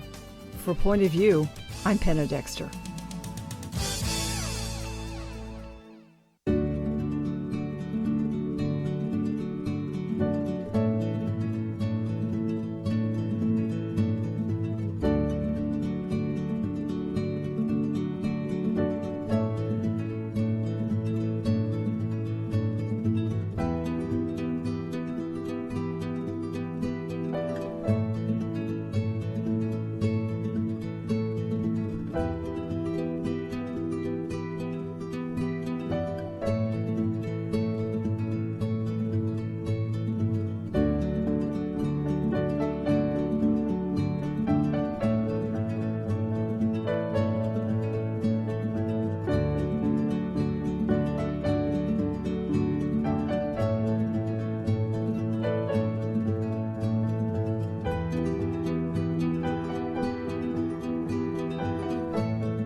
Now, back to Point of View, your listener-supported source for truth. If you'd like to join our conversation, 1-800-351-1212. Penna Dexter, Kelly Shackelford. Let's go to a few phone calls here. And Pat in California, what would you like to add to our conversation today? Well, thank you for having me. I'm a California historian and a West Coast historian, and I've been doing that for 40 years. I've written some books. I am not political, although I have a particular belief in the political system. And the way that I look at it is we can pick and choose about what Senator Scott or Judge Scott or whoever made a particular point yesterday, and what we're doing is we're getting washed up in minutia, in my opinion. And I think what we need to do is remember that we are a two-party and a plus-party system. We used to have the Libertarians, the Greens, etc. But what's happening is everybody's fighting over what this guy or that guy in that party had to say about that thing, and we are so digging ourselves down into who makes the better butter sauce as to we're a big, big country full of people, and we all have opinions. And I don't particularly like Trump or his administration. I think it was poorly chosen, but I think a lot of people feel that way. I also feel that the Republicans and the Democrats have things to offer. And in our system, both parties should work together. But the Democratic Party is being vilified, and the Republican Party is being glorified as they steal billions and billions of dollars, blah, blah, blah. We see that every day on Facebook. At least I do. My feeling is, what can we do to purify and better our country on an equal basis for everything? It isn't a war between the Republicans and the Democrats. It's not that Donald Trump doesn't have qualifications or that Obama was black. Obama had extraordinary qualifications, and he was voted in twice by a majority of American people. Well, Donald doesn't have that, so he's kind of pissed off. But then I think it's amazing how McConnell and Ryan and other people are blanking out what he did, because basically most of Americans at that time voted for him for 2 terms. And he has been nothing but disrespectful since. And the greatest disrespect I have seen him do is to have a 2-hour meeting with Putin in which no one has any idea what he said. That is not a leader. So I'm trying to figure out, I guess this is my point after the setup. This is my point. How do we unify America into a cooperative movement forward? And I don't mean overprotectionism, and I don't mean having the biggest nuclear arsenal in the world, because we all know we're not going to use that. And even Kim Jong-il and the people in Iraq, they're not going to go starting to launch nuclear wars, because we could destroy Iraq and all these people in like 14 minutes. They're dead. They're just gone. It's the destruction of our entire humanity that's a problem. We're also destroying our planet with junk in the oceans, et cetera, et cetera. So what we're losing sight of, I believe, and this is my fundamental point, we're losing sight of the fact that there are 7 billion people on our planet. And I know that some lean left and some lean right. So most people just want to survive, maybe have some health insurance, maybe the years that they've spent building their lives to make them something important and to feel some security. I have felt since the last administration came to power, they are daily stripping everything we feel is dear. And for what? You know, and again, I'm having a little trouble because we had a caller like this yesterday where he just, had a point here, a point there, It's kind of hard to follow. And again, I agree with your premise. Let's see if we can get together. And I'm not hearing a whole lot in your comments or comments from the next few people that are going to run for the presidency that want to bring us together. I mean, in some respects. Where would you like to come together? Because most of the positions that you've stated are pretty far to the left. So would your definition of coming together be somewhere to the left of center? That's what happens when we say we're going to come together. Everybody's definition of where we should land is different. Yeah, I think the real answer to the question you posed, again, there are a lot of things in that. As far as stripping freedoms, for instance, I don't know where that comes from. There's the only people that can strip freedoms really are the courts, and the courts have not been stripping freedoms. They've been actually protecting freedoms with a number of the recent decisions on the First Amendment. So again, I don't know what he's talking about there, but I think the ultimate question of how we can come together is real simple. And that is, we've lost civility in this country. There's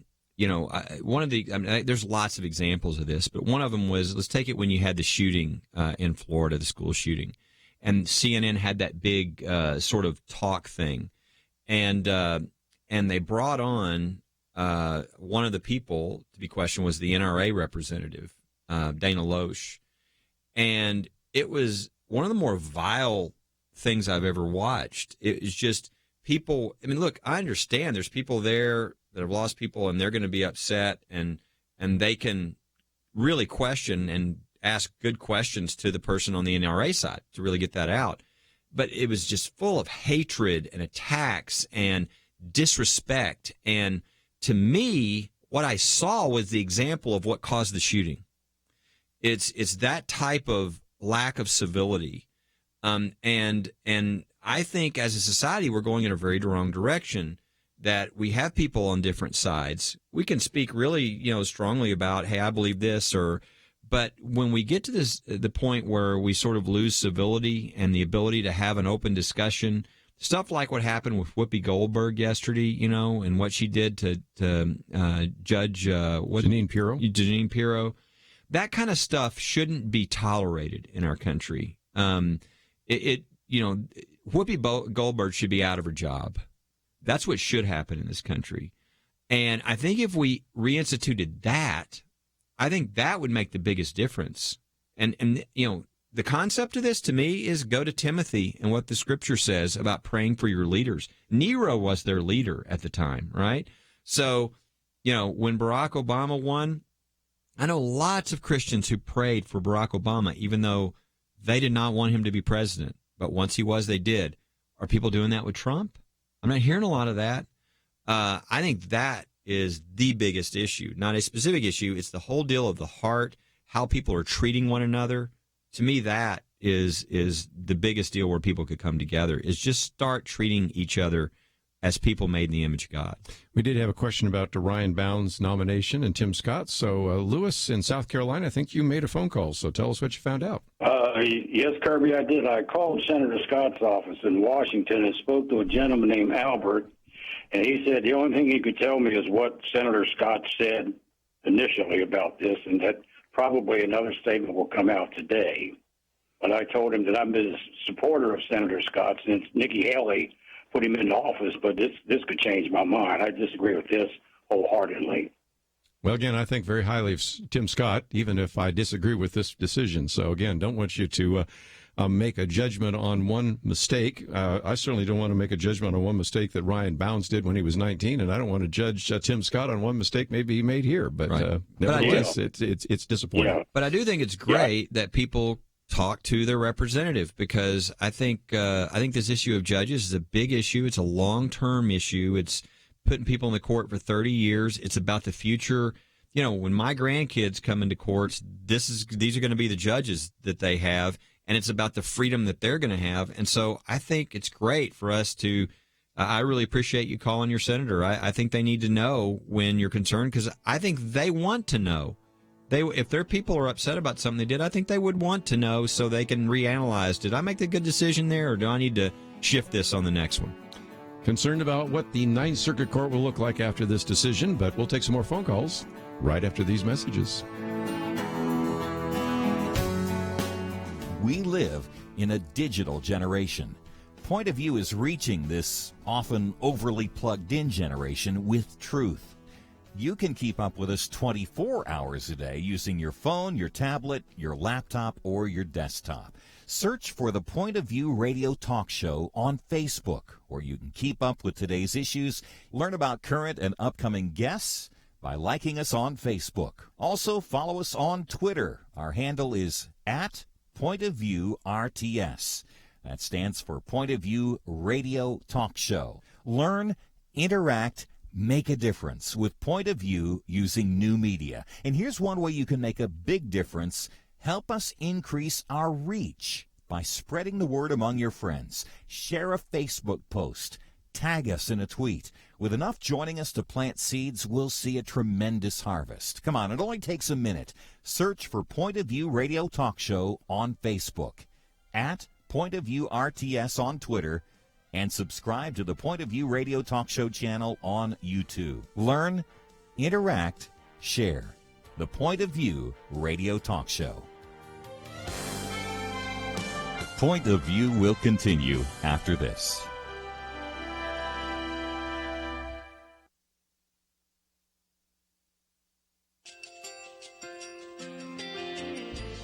I just want to thank you so much for all the wonderful programming you have. You're just absolutely fantastic. I recently started listening to Point of View, and I really found it interesting because of the different subjects you cover. Thank you for that. I really appreciate everything that you do in keeping us informed. Thank you, Kerby, for everything that you've been doing. I appreciate all the work that you're doing, advocating for the Word of God. Thank you so much.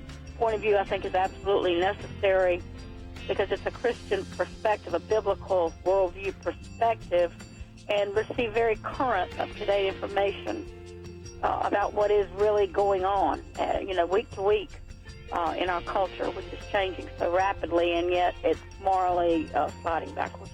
Yeah, I'm just, first of all, I thank you guys. Y'all's program is wonderful, and enjoy it every day. I learn so much every time I listen to it.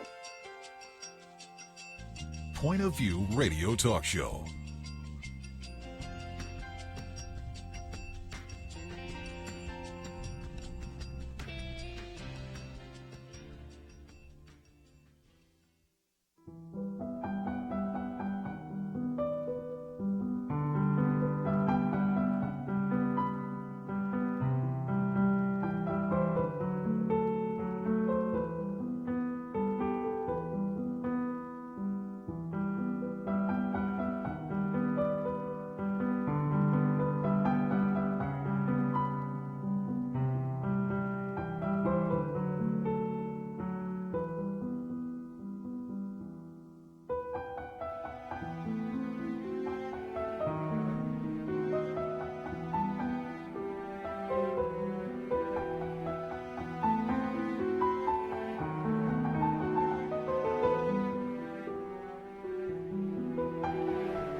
Hi, this is Kerby Anderson. You know, each day we take on the tough issues and provide a biblical perspective to them. The topics we cover are wide-ranging. Apologetics, theology, prophecy, creation and evolution, intelligent design, marriage, family, child-rearing, the millennial generation, trends in society, politics, economics, business, religious liberty, the Constitution, public policy, foreign policy, military policy, tensions in the Middle East, abortion, homosexuality, pornography, sexual ethics, media, technology, history, and America's godly heritage. We talk about anything that affects your faith, your family, or your freedom. So don't go anywhere, because Point of View continues right now.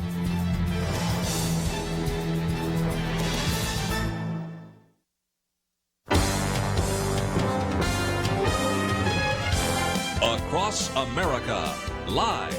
This is Point of View.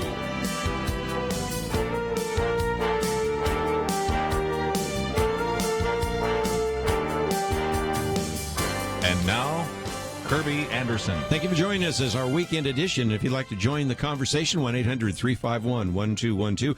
Penna, Dexter, Kelly, Shackelford. We've talked a little bit about the, first of all, nomination of Brett Kavanaugh, and a very good piece that we've posted here, Victor Davis Hanson, 10 Commandments of the Supreme Court. We also have been talking about what happened in the Ninth Circuit Court, and I probably won't get to, but we have posted a very good piece on the Ninth Circuit Court and gun rights by David French, which would have been one of those issues that a Ryan Bounds might have looked at later on if it got pushed back, or certainly could be a case that Brett Kavanaugh might run into if he's in the Supreme Court. But we've just been talking for a moment about this idea of Ryan Bounds, who unfortunately had his nomination withdrawn, in part because of Senator Tim Scott. And I see some of you want to talk about that. But Penna, Wall Street Journal had something to say about this, didn't they?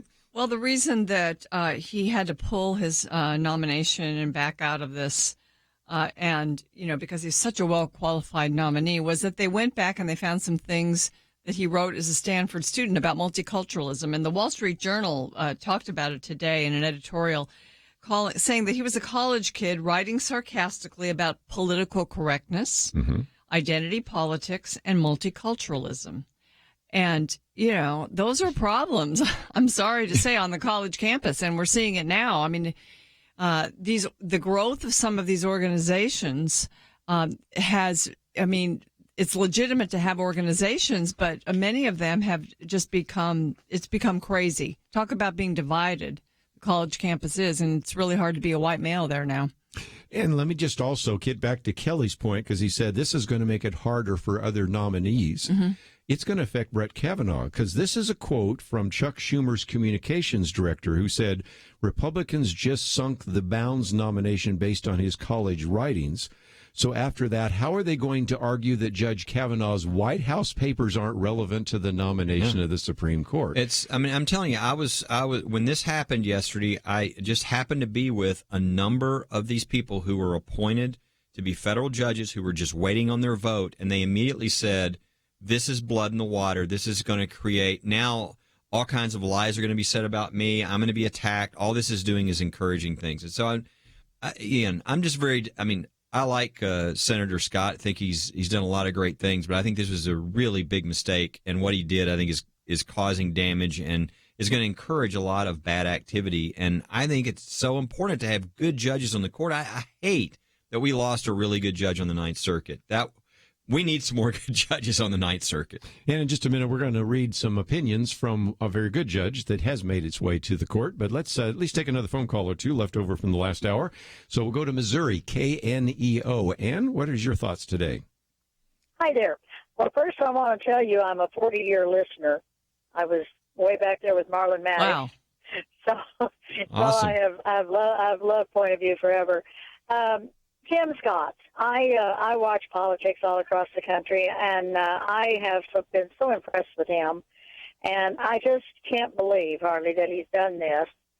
The point I want to make, and I'm not scientific enough to say it probably the right way, but I've read recently how our brains don't get hardwired until, I think, women at 25 and men at 27, meaning that we are still processing. We're still trying to find exactly who we are and how we fit into society. And and what our social and political views are. And for them to go back to age 19 and talk about what he said and did then, where is our intelligence? Why can't an older person somehow understand that there is a process in finding who we are? Well, again, I've said before, we don't let 25 boys until their age of 25 rent a car. And there's a reason for that, because their prefrontal cortex is not developed right. So then we go back and pick out something he said when he was an undergraduate at Stanford, probably having it up to his eyebrows in all the diversity talk, and said something that probably wasn't as nuanced as a judge should say. And that's enough for him to lose. That's the thing. That's exactly, the thing. Exactly. If he had said something. I have raised 4 sons. I've raised 4 sons. I'm in the process right now of helping my 39-year-old son kind of get his life together. And I go back, and I think as Winston Churchill said it, that if you're not a liberal at 19, you have no heart. If you're not a conservative at 40, you have no brain. And I'm just frustrated at Tim Scott. So I guess I just wanted to vent more than anything, but I do appreciate your program. Very intelligent venting. Yeah, very much. And this is a place for people to vent, and we've had 3 different calls with 3 different kind of viewpoints, so that's exactly what Point of View is all about. So, and thank you for calling, and thank you for 40 years of listening. It really means a lot. Yes, thank you. Bye. Again, this is just, as we pointed out a minute ago, maybe a blip on the screen. I don't think so, Kelly. I think that now that, as I just read to you a minute ago, the communications director for Chuck Schumer, who's Chuck Schumer? Oh, he's the minority leader who's been leading the charge in the first place, says, well, now we're going to use this to try to argue for all the White House papers for Judge Kavanaugh, maybe all the papers for when he used to work with all the way back to the impeachment trials. Can you remember all those? I mean, that just is amazing. So that's the first issue. And like you said, we have some really good nominees that are just waiting and waiting and waiting. By the way, can I mention something? Brett Kavanaugh was actually nominated in 2003, and it wasn't until 2006, after some really tense negotiations, did he finally get confirmed. So we've already seen that this problem of delay, and it's always been on the Democrat side. I can't find an example on the Republican side, has been going on for some time. Yeah, I think if I was in South Carolina, I would certainly be calling Senator Scott. If I was in Florida, I'd be calling Senator Rubio, because he joined this once it happened. I would send a message to my senator, if they participated in this at all, that this is against everything I'm trying to do right now, and the reason I voted for the president or whatever. I mean, I think what was it for the 81% evangelicals who voted for Trump? The number one reason, it wasn't even close, was judges. And so this is that issue at play. And these senators need to realize this could have real consequences, not only on the Ninth Circuit, which it already has, but on all these lower court judges who are waiting for their vote. And as you mentioned, even for the Supreme Court. So I think it's one of those things. It's one of those times to call your senator and say, we can't have this happening. We can't lose good judges off the court because of this kind of silliness. You know, I think I'm interested to see what statement Tim Scott makes today, whether he's been hearing from people. And, you know, he could have acted very hastily here and not really thought through the repercussions of this, which are great. Well, again, when we come back, let's be positive again. Let's talk about a judge that we really like, and his name is James C. Ho. He was born in Taiwan, individual that's now on the Fifth Circuit Court of Appeals. And Kelly has worked with him perhaps more than some of these other judges. So I would love to have you talk about him for just a minute. And then also, if you would like to read an opinion, he is quite readable. You know, some of these people are so bright. Kind of sometimes, we appreciate the fact that Kelly can read these briefs, because after a while, my head hurts, But the brightest ones are people that can write something that actually speaks to those of us who aren't lawyers. So, again, I thought we'd share with that, but we'll also take some more phone calls along the way. If you'd like to join us, 1-800-351-1212. But when we come back, we'll talk about Judge James Ho and a new one on the court.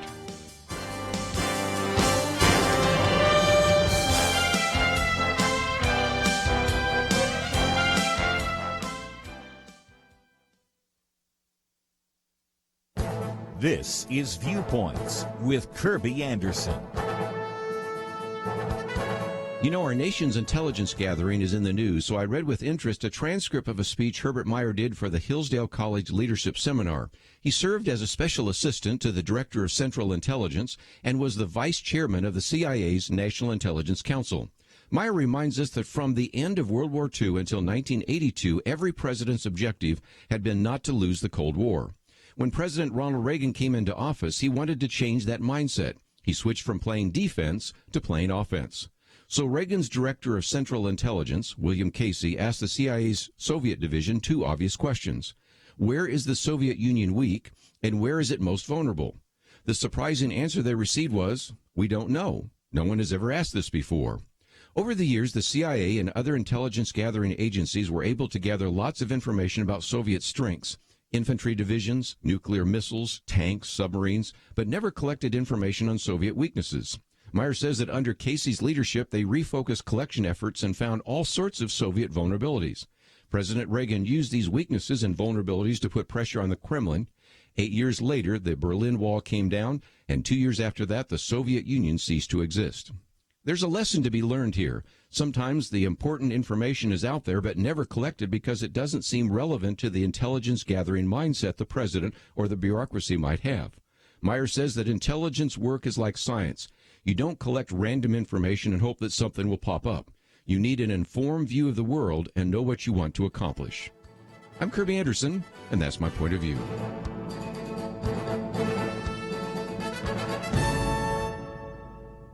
Take Kerby and the Point of View team with you on the go with the Point of View app. Search for Point of View Radio at the Apple or Google Play stores.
You're listening to Point of View, your listener-supported source for truth. Back once again, if you'd like to join our conversation, 1-800-351-1212. Penna, Dexter, Kelly, Shackelford, and I just might mention in a minute we're going to be talking about Judge James Ho, and one of the articles we've just posted here, Catholic Church Wins Fight. We'll give you a little bit of a background, but I've got another leftover phone call here, so let's head up to New Hampshire this time.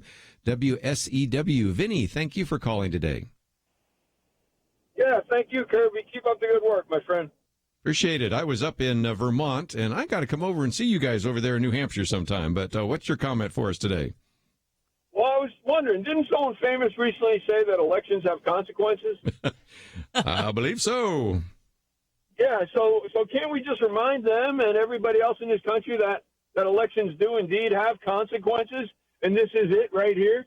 And you know, they don't have to like it, but you know, they don't have to take out their baseball bat and beat everybody over the head with it. If they can't play nice, then they should just take their baseball bats and go home. No, I mean, that's, I think you're exactly right. I mean, ultimately, the translation of that is, you know, I think the thing that every American used to agree upon is even if we disagree, we still should treat each other with respect. And that's what we're losing right now. And I think that's a bigger loss than people realize. We were talking off air about, you know, when the slave trade was, you know, ended after many, many years because of Wilberforce over in the UK. And a lot of people don't know what his other main issue was, and it was the reinstitution of manners. And it's that same kind of thing. It's like, you know, as my wife would say, people lost their manners. Yeah. and that has much greater consequences than I think people realize. We, you know, our whole system depends upon somewhat us treating each other a certain way, or it really doesn't work. And that Judeo-Christian mooring underneath it is what really, I think, back that up. And as we're sort of moving away from that, or have as a country, I think people have lost it. And I think, it's like, how do you do that? Well, I mean, if people came to Christ, then a lot of that would happen, right? But I think as a society, we need to expect it.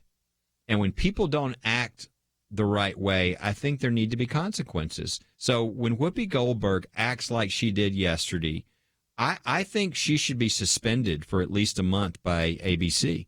I think we need to start insisting upon consequences where we're all really focused on, you can disagree all you want, but we don't treat people that way. We don't yell. I'm not going to even say what, in somebody's face. We don't do it, period. Mm-hmm. That's just not how we act in this country. Well said. I think one rule that we could have is, you can have all the arguing you want and debating positions. We've debated positions in our country since the beginning, but don't rise to the level of calling people names, because what you do then is you actually stop the debate. You immediately just squelch the argument. And so, learn the arguments, learn why you believe your position. I think in an era of Twitter and Facebook, sometimes our arguments are very shallow and our positions are not backed up. So, that's why we've existed for 45 years, because we try to give people the reasons to back up their positions, their conservatism or their Christian arguments and apologetics. And, we've lost that. So, yes, I think our faith informs that we could have compassion for a fellow human being, even though they totally think wrong, we think. But let's, help them to move them to the right kind of thinking. Don't just call them a name. Yeah. And again, when you call somebody a Nazi or a fascist, and in my commentary I got coming out next week, I go all the way back to Harry Truman and Edmund Brown, who was the governor and called, of course, a fascist, Barry Goldwater, who was 2 years later replaced by a man by the name of Ronald Reagan. And the number of times he was called a Nazi or fascist is uncountable, first as governor and then as president. Those phrases have been used so long that they almost don't have any meaning. And especially right now with Donald Trump and a lot of his supporters, they just don't care anymore. So then you're getting the ratcheting up, because if you call a person a fascist and it's just a name calling, well, that's one thing. But if you call a person a fascist, if you really honestly in your head believe that what's going on right now is exactly like what happened in Germany in the 1930s, then you really have a moral obligation to go out and really hurt people, right? Because you can't allow that to happen. And that's kind of the next step, Kelly, is that we've gone beyond the words into individuals that now justify, and that's not just Antifa, but it's a lot of, or Antifa, however you want to say it. It's all sorts of other groups that feel like, I really can bring out my baseball bats, as Vinny was talking about just a minute ago. Yeah, and that's why it's important that we counteract this, that as a society we insist upon different behavior, because I think it goes in those directions. Now, I think some of this is, to be honest, that we, in a lot of ways, we have all kinds of information in the days that we live, but I think there's less intelligence. And people who aren't very bright and who can't come up with their arguments engage in this they get frustrated, because they don't know what to say, and they just know that they want to be the way they are. And so they kind of explode. But again, if that's not acceptable in our society, then that will lessen and begin to disappear. And I think the fact that we accept it, and by the way, we shouldn't accept it from either side, our side or somebody else. I agree. Yeah. Look, righteous indignation is appropriate. Being upset at sinful and harmful and things is fine. But again, think of Martin Luther King. His manner wasn't to yell in somebody's face. It was, to certainly take a stand. And so, and look at Jesus, Jesus had some strong words at times for the Pharisees and others, But that doesn't mean that we treat people like they're less than human. And that's what we're seeing over and over again in these debates. And that you can't have good discussions or debates when that's the way society I mean, look, I don't think there's any question of anybody who watches, like if you watch what happened with the Whoopi Goldberg thing, or you watch some of these things, ask what spirit that is, if that's the spirit of God or if that's a very different spirit. And I think we know exactly where that comes from. Well, and again, the other justification for violence in the streets is we're going to lose our riots, lose our rights, and so it justifies riots. Cory Booker says our next justice will be a champion in should be championing and advancing rights, not rolling them back. So he's saying, well, we're going to lose our rights if Brett Kavanaugh gets into office. Bernie Sanders, another one of the Democrat five, says if Brett Kavanaugh is confirmed, will have profoundly negative effect on workers' rights, women's rights, all sorts of rights. So again, it's the issue of rights. And so then let me pick out one more possible Democratic nominee for the presidency, and that is Elizabeth Warren, who actually went on and said that people storming into the streets and making their voices heard about Kavanaugh is the remarkable part about a democracy. So these are words coming from not just nobodies. These are what I call the Democratic Five. These are the individuals who most likely will be the next Democratic nominee for the presidency. And every one of them is saying, we've got to stand up because Brett Kavanaugh is going to take away our rights. And I'm going, that's not true, first of all. And second of all, because this is so dangerous, we need to go out into the streets. This is coming from Democratic nominees. We don't like it when Donald Trump says some stupid things, but right now, some of these Democratic nominees are saying a lot of stupid things, too. I would remind people, if they want info on Kavanaugh, I mean, we have it on our website at firstliberty.org. They can sign the petition to be supportive of him. But I just, I think,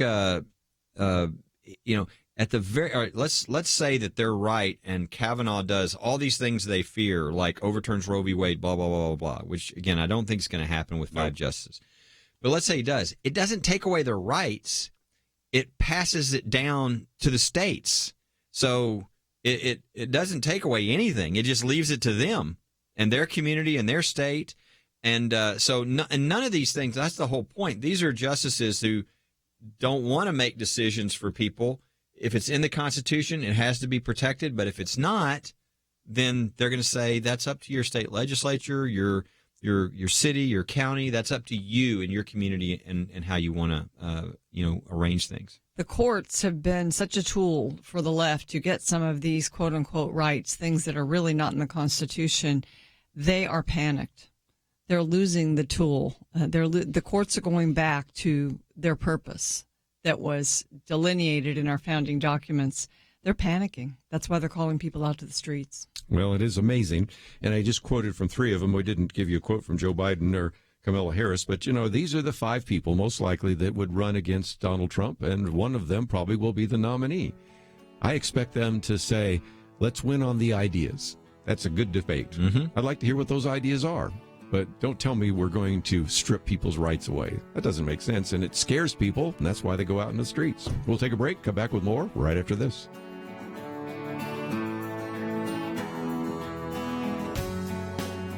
Imagine you work where you know people do not share your faith, and they certainly don't agree with a Christian view of life and culture. You are surrounded by hostility every single day. How important would it be to have solid information to back you up? Jim in South Carolina listens to Point of View in the afternoons. He writes, I teach in a public secular university and enjoy actually being a voice for the biblical Christian worldview in a liberal setting. Thank you for your ministry. Thank you for being bold and proclaiming truth. And Jim finishes, I pray for you daily. Jim works in hostile territory, and he prays for Point of View because Point of View is a source of truth. Please help us continue being here for Jim and everyone else. We need you to visit pointofview.net/team or call 1-800-347-5151 and join the Truth Team. Enable us to be here each day by giving each month. 800-347-5151 and pointofview.net/team. Point of View will continue after this.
You are listening to Point of View.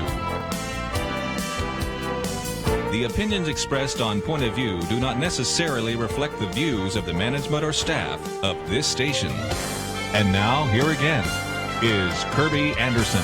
If you'd like to join our conversation, 1-800-351-1212. We've been wanting to get to Judge James Ho, but I thought I'd at least take one more phone call here, and we'll go to the state of Texas. Nanette, thank you for joining us today. What's your point of view?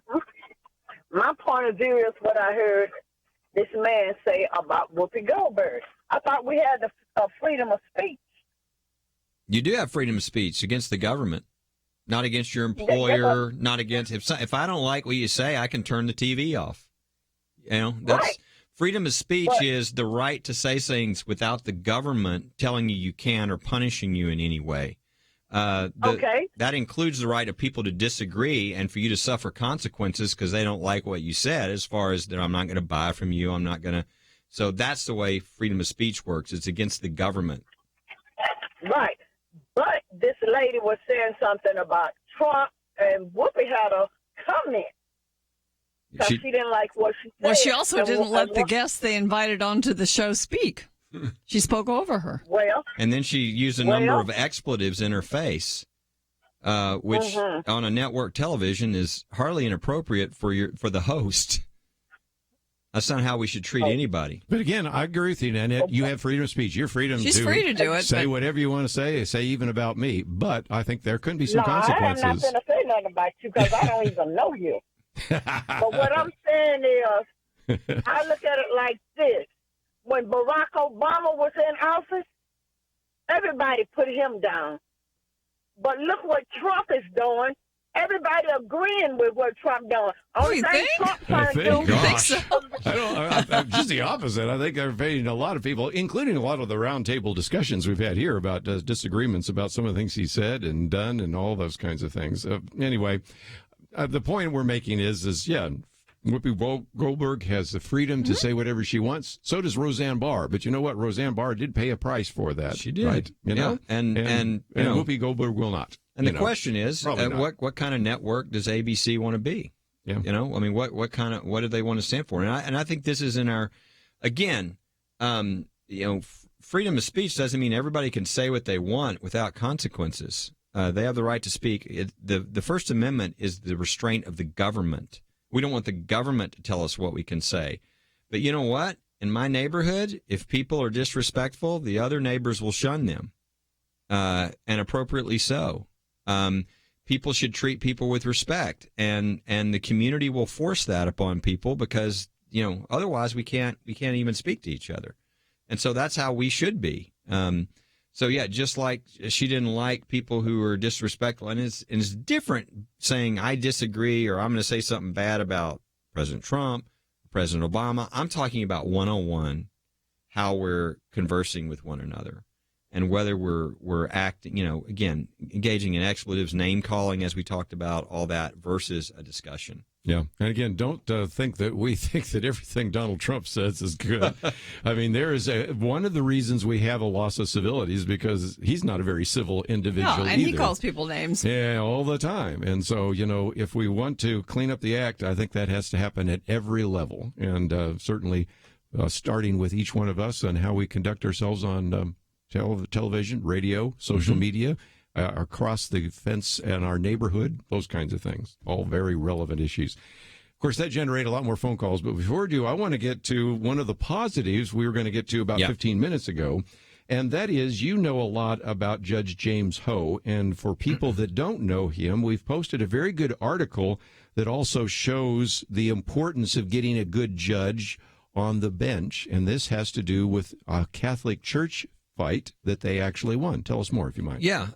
Jim Ho is one of the judges, again, appointed in the last, 6 months now, 6 to 7 months. So we talked about Ryan Bounds earlier would have been an excellent judge on the Ninth Circuit. Then Senator Scott sort of ended that yesterday, unfortunately. But Jim Ho is the example of the kind of judges we're talking about.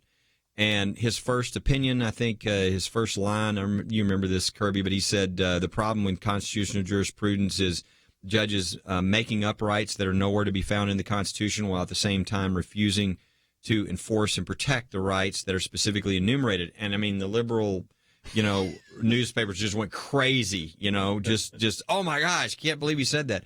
Well, this is the newest opinion, and this is Judge Jones. Judge Jones, who's one of the most respected appellate judges in the country. She's an excellent judge. And Jim Ho joined her. But it's a great case because I think, at point of view listeners, since this is, Christian stations across the country, this is religious freedom. And it shows how important it is because this is a 2-to-1 decision. If Jim Ho had not been appointed, this would not have happened. That's right. This is about, in the Texas legislature, they were trying to pass a law that said, look, when you have these abortions and you have these babies, you need to give them a proper burial. And the Catholic Church even came forward and said, look, they can use our cemeteries. And then after the law was passed, a lawsuit was filed by the pro-abortion groups against the state of Texas. But they're mad because the Catholic Church was helpful to the state of Texas. So they started demanding all the internal communications from the church, from the Catholic Conference. Sounds like what happened to the Houston pastors. Yeah. And so the lower court judge was like, oh, okay, yeah, turn over all your documents. Well, it gets up to the Court of Appeals, and you've got these two judges, Judge Ho and Judge Jones, that say, excuse me? We have a First Amendment in this country. And it's a really excellent opinion on how we do not allow, going into the internal communications of the church, because they got involved and tried to make sure that the laws were passed and supportive of pro-life. We don't go into their internal communications. And then Judge Ho writes a separate concurrence where he says, how can this even be occurring in our country? And it's an excellent, it's just a one-page concurrence, but it's really good. And the article, I think, that you've got posted online. But here's another example of appointing these good judges and it having real consequences. This is a 2-to-1 decision. Well, do you have his concurring opinion? Because is this it? Yeah. Is that what we're talking about here? It's hard to imagine is one of the quotes that he has. That's there. not it. Yeah. I don't think so. Okay. Okay. Well, let me give that one quote. It's hard to imagine a better example of how far we've strayed from the text and original understanding of the Constitution than this case. Every time I read Judge Ho, I go, where has he been all of my life? I mean, every one of these opinions, and I'm not you, so I can't even say I read about it with the same kind of legal expertise. I just like the way he's finally saying some things that we've all thought for literally decades. I mean, I've been doing this program since 1986, so I've been around for a while.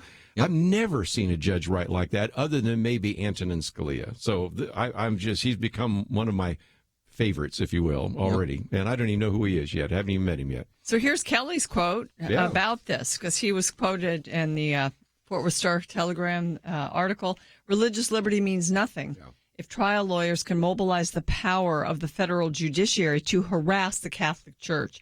That's really what it was. It was harassment. And we're seeing this in lots of different ways. I know it's happened to Family Research Council. Mm-hmm. Oh, yes, I saw that recently. So what they do is these groups, sue the government, and then they try to use that as a way to force private entities to hand over their internal communications. What they're trying to do is to intimidate the Catholic Church, to intimidate these groups like Family Research Council from speaking out, from speaking into the process, from really acting as good citizens. It's like, well, once you sort of express your opinion, we can now get into all your records. And no, you can't. Mm-hmm. Not in a free society, you can't. And so this is really important. And there's not been a case really, as they say in this opinion, there's not been a case directly on point here, but the principles should be very clear. And that's why they're so strong in their opinion that this is a clear violation of the free exercise of religion, of religious freedom, of even free speech. And so it's a very important decision to protect against this type of really intrusion into the church and into private groups. And again, I love his comments. I can't even believe this is happening. Now, we all know that the reason that the pro-abortion groups hated this is when you require that you provide a burial for an aborted, as they say, fetus or product of conception, you're implying that it's a person. Right. And that's why the pro-abortionists have been so upset with this particular regulation, because we don't even regard the unborn baby with the same kind of rights that we regard our died pet. If your dog or cat dies, you probably want to give it a burial many times. I don't think you put it in a baggie and throw it in the garbage, but that's pretty much what we do with bodies from babies. Yes, and of course they were saying that, well, this just costs too much to do this. So the Catholic Church just said, well, we'll take care of the costs, no worries. And all the mercy and grace that was exhibited by the Catholic Church, of course, was a problem for them. Yeah. So, again, if you'd like to read more about that, first of all, if you're pro-life, you'd like to read it. If you're concerned, as we all are around the table, about religious liberty, it's a great piece. Kelly's quoted, and one of our fan favorites here, James Ho, is quoted as well. We'll come back with more right after this.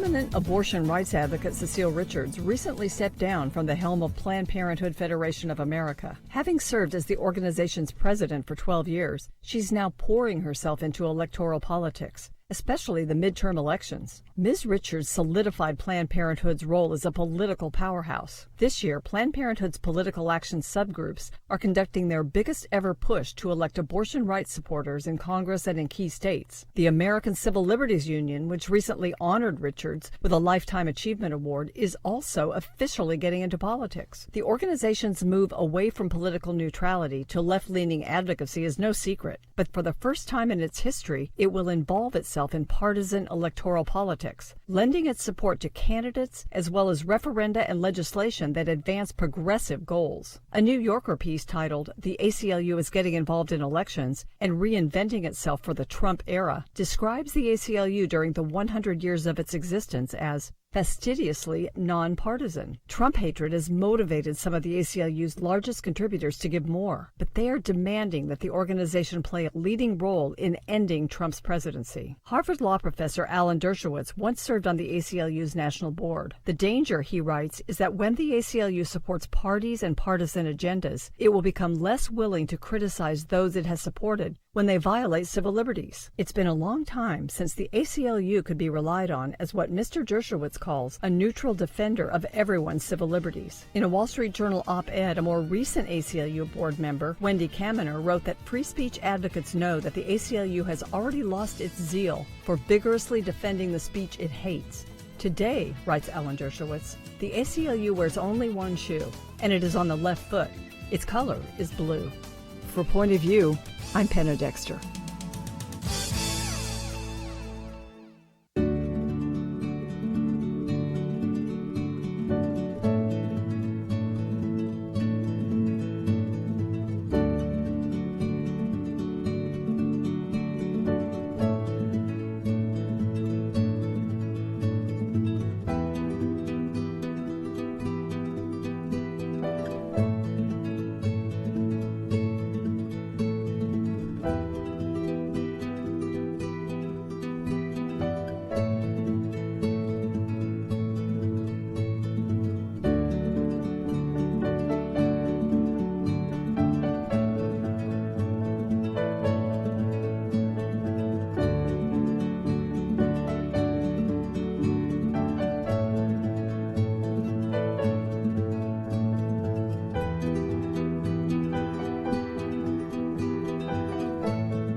Now, back to Point of View, your listener-supported source for truth. Time for a few more minutes if you'd like to join our conversation, 1-800-351-1212.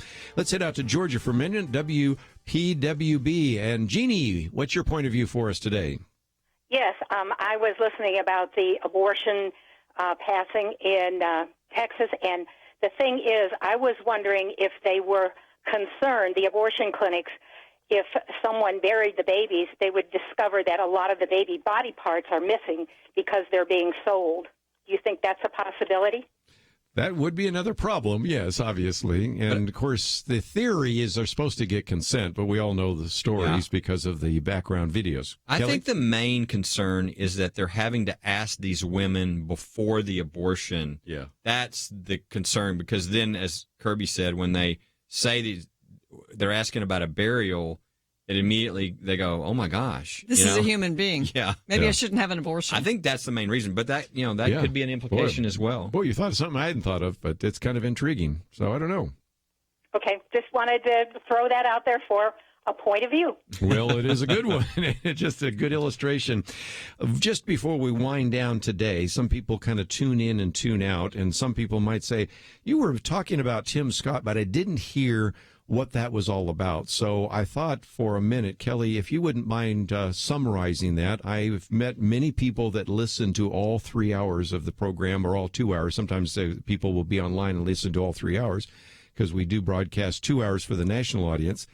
And yet still, I recognize some people only listen in and out. And so when we talked about Tim Scott, Senator Tim Scott from South Carolina, it had to do with the nomination of Ryan Bounds. And I'll give his office phone number one more time. But explain what was a concern for you. Yeah, background first is the one thing that many, many people, certainly point of view listeners, care about at the top of their list as far as the presidency or whatever are the judges.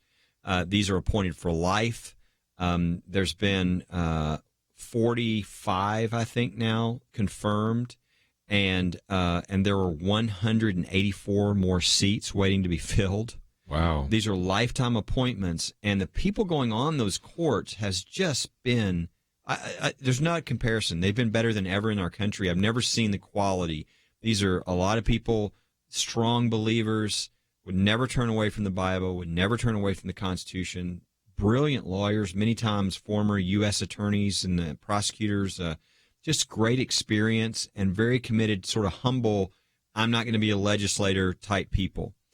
And, of course, the Ninth Circuit is considered the most liberal circuit, federal court of appeals in the country out of San Francisco. And we're in the process now of the president has a chance to replace those. And Ryan Bounds is he's a federal prosecutor. He's got great credentials, would do a wonderful job. And I think most people who know about the Ninth Circuit are like, oh, my gosh, you get a good, strong, person on the Ninth Circuit. And there's 7 seats open on the Ninth Circuit right now. And everything had gone through. This has been a year-long process. And then yesterday, really out of nowhere, Senator Tim Scott, who, has done a lot of great things, and I have a lot of respect for, I think made a horrible mistake when he all of a sudden killed. Because right now, because of McCain, it's 50-49 in the Senate. So if you lose one vote, you lose. Well, they obviously didn't think, they thought they had the votes or they wouldn't have brought it up. And Tim Scott turned at the last second, and Ryan Bounds is now not going to be a federal judge. The Ninth Circuit is not going to get a conservative, and that's bad enough. But what that does now is it now encourages all the other nominees who are up. They're like 81 waiting for a vote. This now encourages smearing them, attacking them. As a number of these people told me yesterday, these people waiting to be federal judges, they said there's blood in the water now, and now all it does is hurts all of us. And these are some of the finest people you'd ever meet. And so I think Senator Scott really made a mistake and has caused some real damage. And, of course, you quoted earlier, Kerby, that Senator Schumer is already using this as an argument to go against Brett Kavanaugh for the Supreme Court. Yeah, and so again, his communications director said, well, look, after we use the college writings of Ryan Bounds, then how in the world could Republicans argue against having to provide all of the White House papers when Judge Kavanaugh was in the Bush White House? And you could go all the way back to Ken Starr with the impeachment. Remember those days with Bill Clinton? And I don't know that will happen, but we'll see. Fortunately, Mitch McConnell has been around for a while. He needs to hold firm to his timeline. Oh, and by the way, Senator Scott is the one who led this, but Marco Rubio joined him. So and some other senators then came on board. If I was in Florida, I'd be calling my Senator Marco Rubio. If I was in South Carolina, I'd be calling Senator Scott, because this is really important. And the one great thing that was happening is the future of our courts was being restored. And this is a really bad move. This could open up all kinds of problems in the future. So, again, if you want to contact your senators, again, it's 202-224, and then it's 3121 to get the switchboard. But I thought I would give you the specific 4 digits for Tim Scott.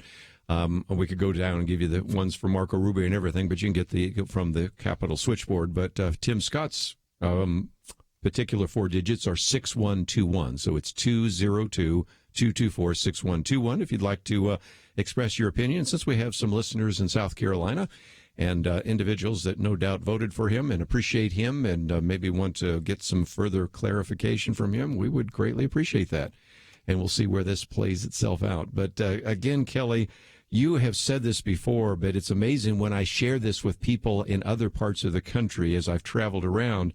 They don't know enough about these nominees, but I try to explain to them that in the past, what happens is there was sort of a good old boy network. And whether it was George Herbert Walker Bush, whether it was Bill Clinton, whether it was George W. Bush or Barack Obama. Let's just take the last 4 presidents. In many cases, they were really dealing with their friends or their friends of friends, and just use the Bush example. The Bushes would say, well, this is a guy that gave to the campaign, and I met some of these people that ended up an ambassador. I'm going, they're really not that great, but okay, they gave money to the campaign, so they ended up being an ambassador to that particular country. And they even put forward, if you might remember, Harriet Miers. Really? Supreme Court. For the Supreme Court, and you go, whoa, I mean, because they're friends.